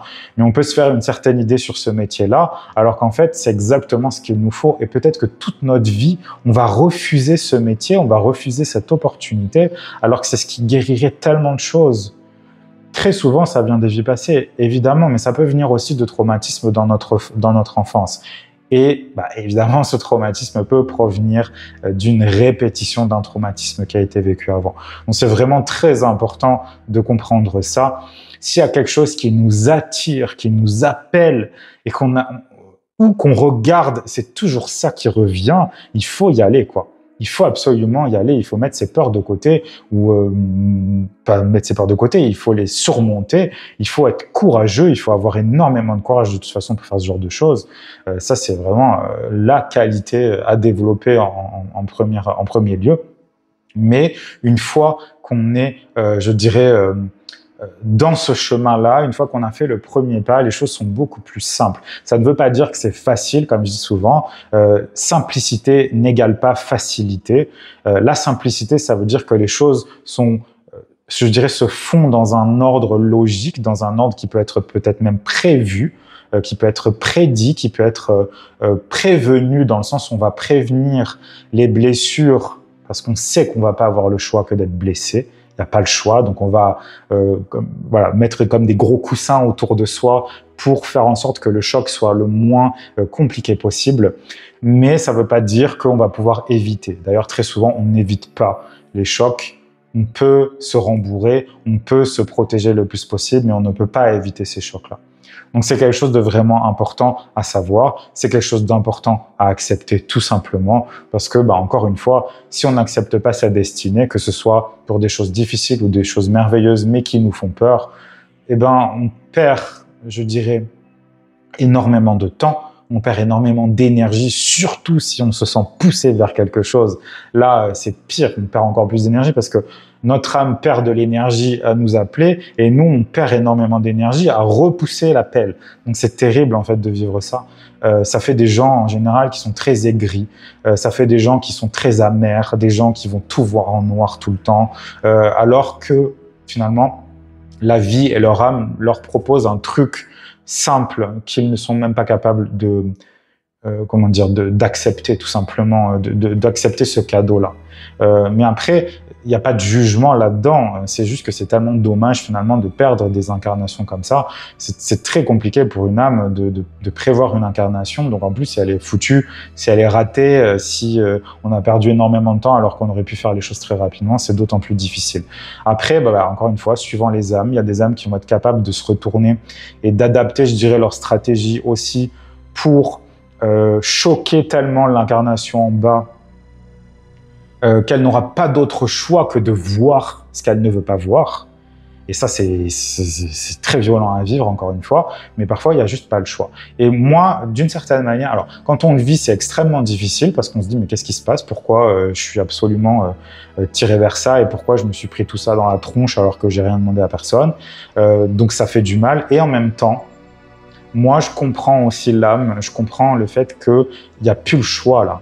On n'a plus le choix que on t'a mis 125 fois le choix devant le visage, tu n'as même pas voulu le voir, tu n'as même pas compris, capté l'idée qu'on essaie de te faire passer. Donc voilà, au bout d'un moment, il y a besoin de passer par la violence, on va le faire. Et je comprends aussi que les âmes passent par ça. C'est difficile à vivre pour nous en bas, mais c'est quand même, encore une fois, quelque chose qu'il faut accepter. Il y a des destinées qui sont très mouvementées, il y a des destinées qui sont très calmes, comme je le dis souvent. Il y a des gens qui vont avoir des vies où ils ne vont jamais s'arrêter. En général, l'âme a prévu, je dirais, une réserve d'énergie bien plus que suffisante pour que ces personnes-là puissent faire tout ce qu'elles doivent faire, puissent je dirais, se battre autant qu'il le faut, puissent se protéger quand il y a besoin. Voilà, il y a souvent ça. Ça, c'est des choses qu'on va trouver surtout sur les personnes qui vont avoir beaucoup d'énergie scorpion. Voilà. Beaucoup d'énergie scorpion quand on a plein de planètes dans le signe du scorpion, quand on a des nœuds lunaires dans le signe du scorpion, quand on a même, pourquoi pas, un ascendant dans le scorpion. Il y a beaucoup d'énergie dans ce signe-là. C'est pas le seul, évidemment. C'est celui qui me vient en premier lieu parce que c'est le plus puissant, on va dire, dans ce sens-là en tout cas. Il y en a d'autres. Mais c'est sûr que les personnes qui ont une grosse réserve d'énergie scorpion, c'est des gens qui vont être capables de se relever très souvent et qui vont, je veux dire, avoir une niaque, en fait. Vraiment un courage où on a l'impression qu'ils vont jamais s'arrêter. C'est des gens qui vont se relever à chaque fois. Certes, peut-être pas en bon état, mais qui vont toujours réussir à se régénérer parce que dans le scorpion, on a la mort-renaissance, donc on a une énergie très puissante et une énergie de régénération en fait très forte. Donc, pour les personnes qui ont du scorpion, quelles que soient finalement les planètes qui sont dedans, ça peut donner vraiment beaucoup de puissance en tout cas pour arriver, je dirais, à accepter cette destinée qui parfois n'est pas si facile à accepter que ça. Mais encore une fois, si on veut évoluer, si on veut se transformer, il faut absolument accepter ça. C'est vraiment primordial. C'est primordial et c'est guérisseur surtout.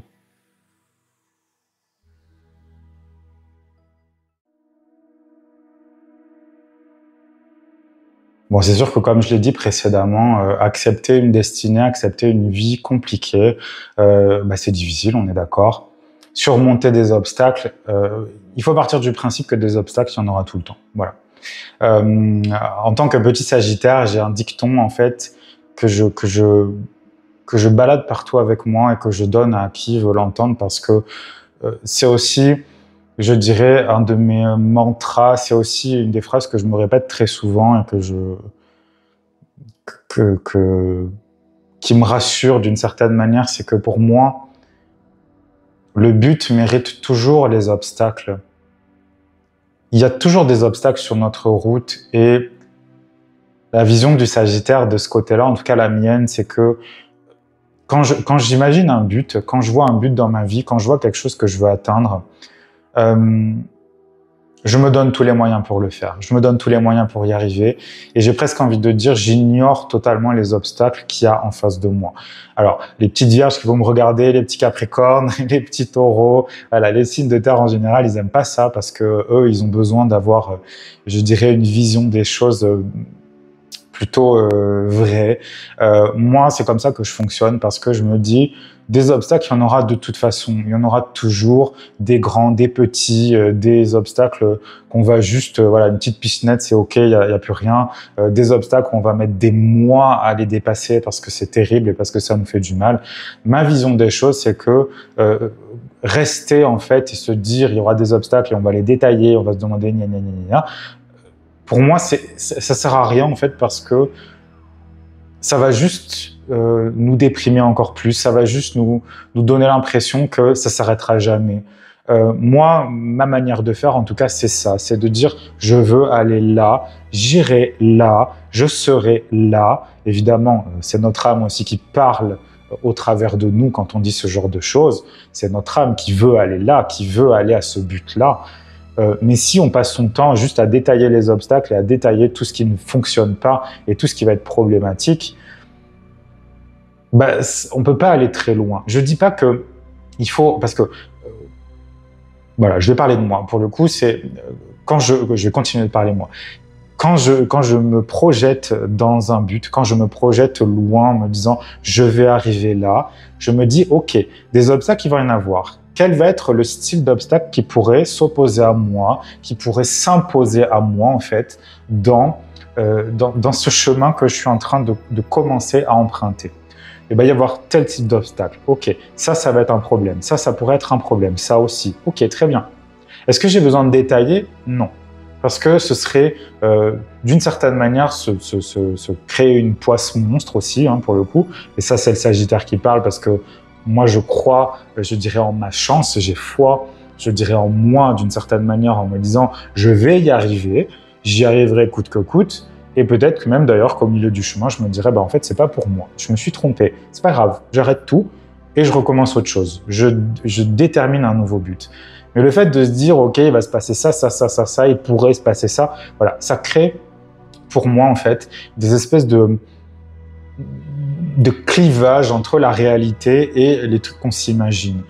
Je parlais tout à l'heure d'astrologie, je parlais de certains signes, mais c'est pas les seuls, hein, mais ça va être des signes qui sont, enfin en tout cas, des signes ou des personnes, il y a des signes qui sont très, malheureusement, je dirais pour eux, qui sont très sujets à ce genre d'énergie, mais qui vont finalement décortiquer tous les obstacles, tous les petits trucs qui pourraient se passer, et en fait, on va en créer des montagnes. On va en créer des trucs absolument insupportables et insurmontables. On va créer finalement ses propres problèmes. Et c'est là où je parlais de poisse, en fait. C'est que on se crée soi-même sa propre poisse. Il y a des gens qui se disent, pour arriver là, il va se passer ça de mauvais. C'est quoi l'intérêt? C'est quoi l'intérêt? C'est vrai que c'est quelque chose que je comprends pas de mon côté, parce que c'est bien de savoir, c'est bien, évidemment, des obstacles, il y en a. Il faut être réaliste. Voilà, j'allais dire positif, mais non, il faut être réaliste. Mais justement, si, il faut être positif quand même après, en se disant, bon, ok, j'ai la force de surmonter ça, et ça, bah, pour le moment, j'ai pas la force de le surmonter, mais je vais gagner la force, ou très certainement gagner, voilà, il faut avoir confiance en soi, hein, je vais gagner la force de surmonter cet obstacle qui sera à la millième borne sur 2000, parce que j'aurai acquis l'expérience que j'ai acquise avant. Et il y a plein de gens finalement qui ne commencent même pas les chemins, et plein, quand je dis plein, c'est la majorité, très malheureusement pour eux, qui n'osent même pas faire le premier pas parce qu'ils s'imaginent qu'ils seront dans le même état au début du chemin qu'à la fin. Et finalement, ce dicton du Sagittaire, c'est de dire que c'est le voyage le plus important, et ça n'est pas le but du voyage le plus important, c'est l'expérience qu'on va acquérir sur le chemin quand on va surmonter les obstacles, que on va finalement trouver la solution, et qu'on va arriver à la fin de notre chemin. Et peut-être même d'ailleurs que le but de notre voyage n'était que pour nous faire vivre ces obstacles-là, et qu'après l'obstacle numéro 37, eh bien on va bifurquer en se disant « Ok, en fait, le but que je m'étais fixé, il ne m'intéresse plus du tout. Mais maintenant, j'ai l'expérience de cet obstacle-là. Et je sais comment faire maintenant. Et c'est peut-être justement ce chemin que je devais prendre pour après prendre une autre route où il y aura cet obstacle dès le début de la route. Et peut-être que mon problème était là, à la base. » Et c'est là, en fait, où il faut vraiment analyser ça. Analyser les obstacles, c'est bien quand on est devant. C'est bien quand on a la gueule dedans, en fait, et qu'on se dit, OK, comment je vais faire pour résoudre ça? C'est comme un puzzle, en fait. C'est comme, voilà, j'ai plein d'images là qui me viennent comme des escape rooms, en fait, des endroits, alors pour les personnes qui connaissent pas, c'est des endroits en fait où on est enfermé et on doit résoudre une énigme, et en général on a 1 heure pour le faire. Bon ben là on a une vie pour le faire, ou en tout cas on a un temps qui nous est donné par notre âme pour le faire. À quoi ça sert en fait de vouloir aller à la fin du truc alors qu'on comprend même pas notre chemin? On sait même pas ce qui va se passer. Donc, pour moi, se projeter en avant, c'est une très bonne chose. Être conscient qu'il y a des obstacles, c'est une très bonne chose. Par contre, les analyser dans le détail et se faire toute une montagne d'un truc qui sera peut-être, ça nous prendra 2 minutes à surmonter, alors qu'en fait, on s'était dit, oh là là, mais comment je vais faire? C'est terrible, en fait, parce qu'on perd énormément d'énergie. Donc, à un moment donné, il faut juste partir. Il faut juste essayer. Il y a plein de fois où on va rater. Il y a plein de fois où on va se retrouver dans un truc qui va être absolument insurmontable et on n'aura pas du tout les outils pour le surmonter. Pas du tout. Et en fait, on peut reprendre l'exemple que j'ai pris avant, c'est-à-dire que peut-être qu'on a voulu, peut-être que notre âme nous a dit « tu vas aller là » parce qu'il fallait qu'on arrive devant cet obstacle insurmontable pour se dire « j'ai besoin de trouver une solution ». Donc, je vais bifurquer, je vais aller sur un autre chemin et je vais comprendre la solution de l'obstacle de la voie A sur la voie B parce que j'ai besoin d'aller sur la voie A. Et donc, on va revenir après sur la voie A. Donc, tout est possible finalement avec les âmes. Tout est possible dans leur manière, je dirais, d'incarner leur ego, leur incarnation, ce qu'elles sont en fait. Tout est possible finalement, tous les chemins sont possibles. Et j'ai tellement souvent vu de gens qui étaient ultra bornés en fait. Être persévérant, c'est une immense qualité que tout le monde devrait avoir, et surtout quand on va sur ce genre de chemin de guérison, ce genre de recherche très profonde et très spirituelle et ça englobe tout notre être en fait. Mais j'ai vu tellement souvent de gens qui sont ultra bornés en fait. Bornés, c'est de la persévérance ultra négative parce que on reste dans un chemin, on a décidé qu'on allait là et on comprend rien à ce qui se passe et on continue quand même. Voilà, c'est vraiment le bélier ou le taureau. Alors désolé pour ces petits signes parce que je les adore aussi, mais c'est vraiment cette image en fait de quelque chose qui est un peu décérébré en fait et qui se décérébrère de plus en plus parce que on va taper la tête contre un mur et on comprend pas qu'il y a un mur en fait. Qu'est-ce que je fais quand il y a un mur? Je me recule, je regarde, je me dis ok, est-ce que je peux grimper? Est-ce que je peux monter au-delà du mur? Est-ce que je peux tourner autour? Est-ce que je peux passer en dessous? Il y a plein de possibilités. Est-ce que je dois le détruire ce mur?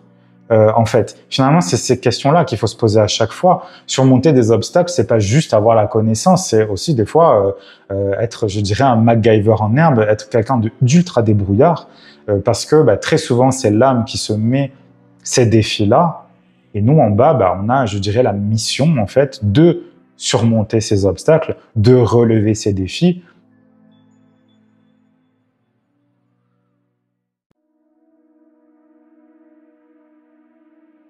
L'âme peut se surestimer. Voilà. L'âme peut se surestimer. C'est d'ailleurs pas quelque chose c'est pas quelque chose de rare. Hein. Ça arrive, je pense, assez souvent.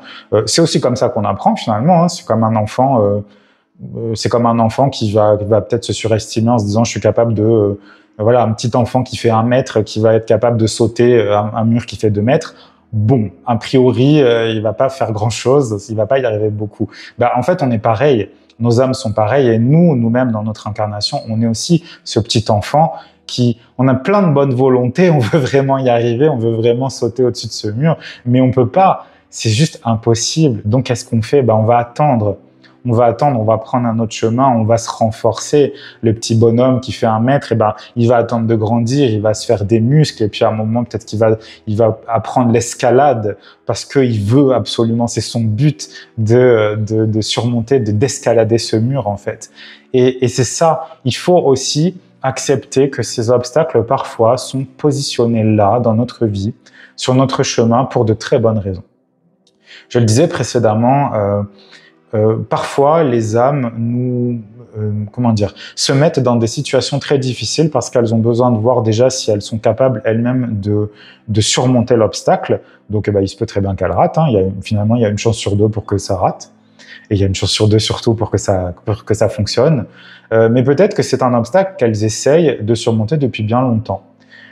Et donc, il peut se créer, je dirais, dans ce surmontage des obstacles, une espèce de forme de redondance dans plusieurs incarnations de suite, ce qui fait que quand on arrive devant, nous on n'en a pas vraiment la conscience en tant qu'incarnation, mais il se peut très bien qu'on arrive devant un obstacle pour la première fois de notre vie et que cet obstacle nous sorte par tous les trous parce que on n'en peut déjà plus en fait. Il faut encore une fois se poser la question.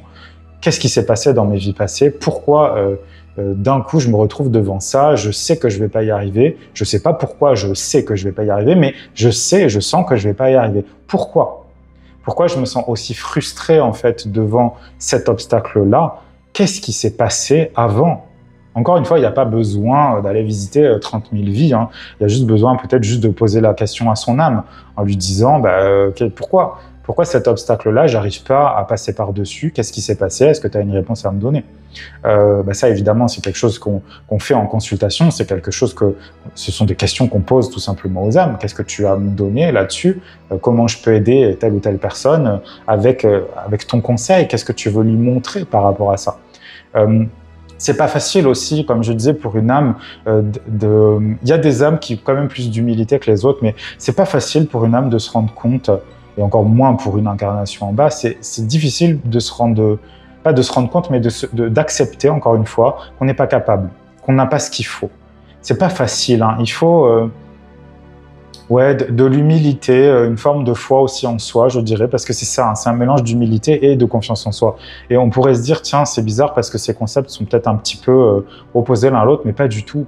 Parce que quand on a confiance en soi, on peut développer de l'humilité justement parce qu'on sait ce dont on est capable et on sait aussi ce dont on n'est pas capable.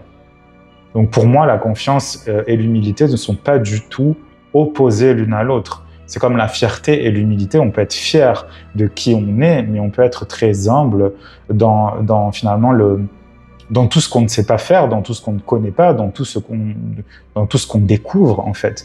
Pour moi, ça fait aussi partie des obstacles, parce que des obstacles, ça peut être quelque chose de très extérieur, ça peut être des gens, ça peut être des situations, ça peut être un âge par exemple. Personnellement, moi, j'ai vécu beaucoup d'obstacles dans ma vie quand j'étais ado, parce que j'allais plus vite que les autres en fait, parce que je voulais, moi, j'aurais commencé ma vie d'adulte à 14 ans en fait.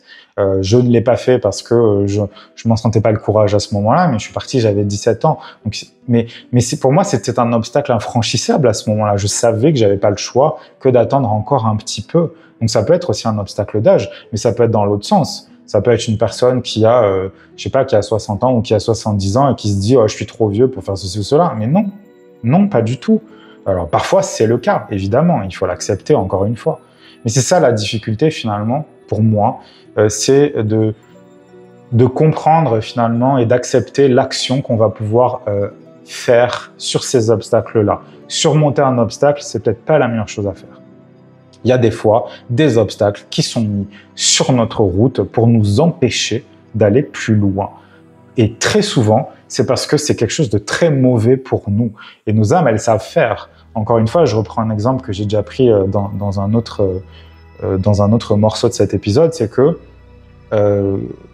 notre âme, elle a vécu des choses, on a vécu des choses dans des vies passées qui ont été terribles pour nous, mais c'est certainement pas dans cette vie qu'on va répéter cette horreur. Ça n'est pas possible. Donc, des fois, l'âme, elle va pas y aller par quatre chemins, hein. Comme je disais, ça peut être vraiment quelque chose qui est totalement effacé de notre conscience. Et j'ai presque envie de dire, c'est peut-être la manière la plus simple, finalement, pour une âme de cacher quelque chose à son incarnation pour surtout pas qu'elle y aille. Donc là, il y a une il peut y avoir énormément de peurs, en fait, qui sont dirigées vers cette chose-là, cette personne-là, cette situation-là. Donc ça va se générer par des peurs profondes. Et ces peurs-là, on aura beau faire tout ce qu'on veut, ces peurs-là ne partiront jamais. Et c'est pour ça que c'est tellement important de parler avec l'âme et de lui dire ce qu'elle veut. Qu'est-ce qu'elle veut créer, qu'est-ce qu'elle veut générer. Parce que si votre âme, elle vous a mis une peur, panique de quelque chose, parce qu'elle a vécu un truc qu'elle veut surtout pas revivre, c'est certainement pas justement pour qu'il y ait un thérapeute qui demande pas, parce que c'est la difficulté. Le thérapeute, on lui demande de l'aide, il va aider. Mais est-ce qu'il fait le bon choix en aidant cette personne? Est-ce qu'il fait le bon choix en allant, enlever cette peur, alors que cette peur, c'était la seule chose qui protégeait cette personne de quelque chose de catastrophique. C'est très difficile et c'est pour ça que c'est trop important de parler avec l'âme quand on veut comprendre, quand on veut débloquer les choses. Et peut-être que l'âme, elle a posé cet obstacle, comme je le disais un peu plus tôt, elle a posé cet obstacle-là à ce moment-là, parce que à ce moment-là, ça n'est pas le moment de débloquer l'obstacle, mais que ça viendra plus tard. Et peut-être que c'est quelque chose qu'elle n'avait pas prévu et qu'en cours d'incarnation, alors c'est quand même assez rare hein, que les âmes ne prévoient pas ce genre de choses, mais il se peut que d'un coup, elles vivent quelque chose dans cette incarnation-là, encore une fois, qui lui donne la clé pour déverrouiller cette peur et pour enfin terrasser, je dirais, le monstre qu'il y a derrière. Encore une fois, surmonter les obstacles, c'est pas donné à tout le monde. Il y a des personnes qui n'y arriveront pas. Il y a des personnes qui y arriveront très lentement. Et j'ai presque envie de dire, eh ben, c'est très bien. Voilà. On a tous notre rythme là-dessus. Faut jamais, jamais, jamais, jamais se comparer aux autres. Autant aux autres, les autres personnes qui vivent autour de nous, autant ne jamais se comparer aussi aux vies passées. On ne se compare pas à nos vies passées. Moi, je suis très frileux à l'idée d'aller trifouiller je l'ai souvent dit dans les vidéos que j'ai faites auparavant, je suis pas du tout d'accord pour le fait d'aller demander des trucs et des machins des vies passées, parce qu'on peut vraiment, comme je disais, déverrouiller, on peut vraiment lâcher le kraken, quoi, sans s'en rendre compte, et c'est pas du tout ça. Donc, il faut toujours demander à l'âme sa bénédiction, je dirais, en tout cas, qu'elle nous donne sa lumière. C'est ça qui est important, en fait, qu'elle nous donne son acceptation, qu'elle nous donne sa lumière, qu'elle nous permette, je dirais, d'aller lire dans ces mémoires-là, de les faire remonter dans le but de la guérison, évidemment, mais a priori, alors à moins qu'il y ait des âmes qui soient vraiment masochistes, juste pour se faire souffrir. Alors, ça doit exister, c'est certain, j'en ai pas rencontré personnellement. Je pense que ça existe parce que je pense qu'il y a beaucoup de choses qui existent et dont on n'est pas conscient. Mais encore une fois, il faut l'accepter. Donc on ne juge pas les personnes qui vont lentement. Peut-être que ces personnes-là, pour elles, on trouve que c'est un tout petit obstacle sur leur route, alors que pour elles, c'est une montagne infranchissable. Voilà, on a chacun notre rythme, on a chacun notre courage, je dirais. On a chacun notre âge aussi. Comme je disais, les âmes ont toutes des âges très différents. Il y a des âmes qui sont aguerries, qui ont vécu des choses très difficiles dans beaucoup de vies et qui vont aller beaucoup plus loin que les autres, beaucoup plus vite. Et puis, il y en a qui sont pas très vieilles et donc elles ont besoin d'apprendre. Et puis, encore une fois, c'est l'image d'un enfant, tout simplement. On va pas demander à un enfant qui a 3 semaines de marcher tout de suite. Non, on va lui laisser son temps. On va lui laisser son temps. Donc, c'est ça. C'est important. En tout cas, pour surmonter ces obstacles-là, quels que soient les obstacles, mais surtout les obstacles des vies passées. Donc, parce que le but ici, c'était vraiment d'expliquer l'impact des vies passées. Les obstacles qui nous viennent des vies passées doivent absolument être pris, je dirais, dans leur entièreté. Quand on se bute sur un obstacle, c'est qu'il y a quelque chose qu'il faut comprendre. C'est qu'il y a quelque chose qu'il faut libérer. C'est qu'il y a quelque chose surtout qu'il faut expliquer.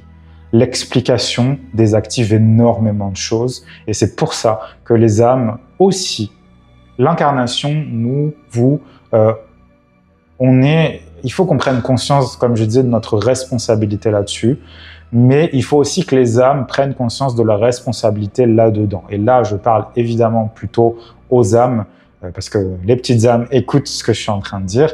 Il faut absolument qu'elles prennent conscience de leur responsabilité aussi dans les choses qu'elles bloquent et qui pourraient aider leur incarnation, mais par orgueil ou c'est souvent de l'orgueil en fait, par peut-être même méconnaissance, c'est quand même très très souvent de l'orgueil, on va tout bloquer parce qu'on n'a pas envie d'être vu ou d'être jugé. Ça sert à quoi en fait? À quoi ça sert de mettre son incarnation en péril, de créer encore plus de mal-être en fait, si c'est pas pour libérer à la fin. Parce que très souvent, quand on est dans un chemin de guérison, comme je le disais plus tôt dans l'épisode, c'est que on va être dans des situations compliquées, ça va être très désagréable à vivre. À quoi ça sert en fait d'être tout le temps pas bien si c'est pour ne jamais rien libérer? Juste parce qu'on n'a pas envie d'être vu comme l'âme qui a raté telle ou telle chose ou telle incarnation. On s'en fout. Voilà, on s'en fout. Le but d'un thérapeute, et alors moi je parle pour moi en particulier, moi mon but c'est juste de libérer la personne, c'est juste de faire en sorte qu'elle avance, c'est juste de faire en sorte qu'elle passe de l'autre côté, qu'elle meure et qu'elle renaisse sous une autre forme, qu'elle se transforme et qu'elle évolue enfin. Et il y a des gens, ils sont bloqués, ça fait 30 ans qu'ils sont bloqués avec leur rocher là devant la tronche et qui n'avancent plus parce que eux, ils sont bloqués, ils savent plus comment faire. Leurs âmes, elles disent on trouvera bien une solution plus tard. Mais parce que par orgueil, on n'a pas envie d'y aller, on n'a pas envie de continuer parce qu'on trouvera bien Non, on le fait maintenant, on y va maintenant en fait. Voilà. Là, c'est le Sagittaire à l'intérieur de moi qui parle parce que moi, je supporte pas de voir des gens qui butent sur quelque chose alors que je pourrais les aider, alors que je pourrais leur donner la solution, alors qu'on pourrait discuter de tout ça. Et finalement, la solution, elle est souvent très simple. Je dirais malheureusement parce qu'on a perdu du temps et heureusement parce qu'une fois qu'on le sait, on est capable de mettre en place ce qu'il faut justement pour surmonter ces obstacles qu'on n'arrive pas à surmonter. Encore une fois, ça dépend vraiment de la situation de la personne, ça dépend de la situation de l'âme, ça dépend de beaucoup de choses qui sont très, très, très personnelles.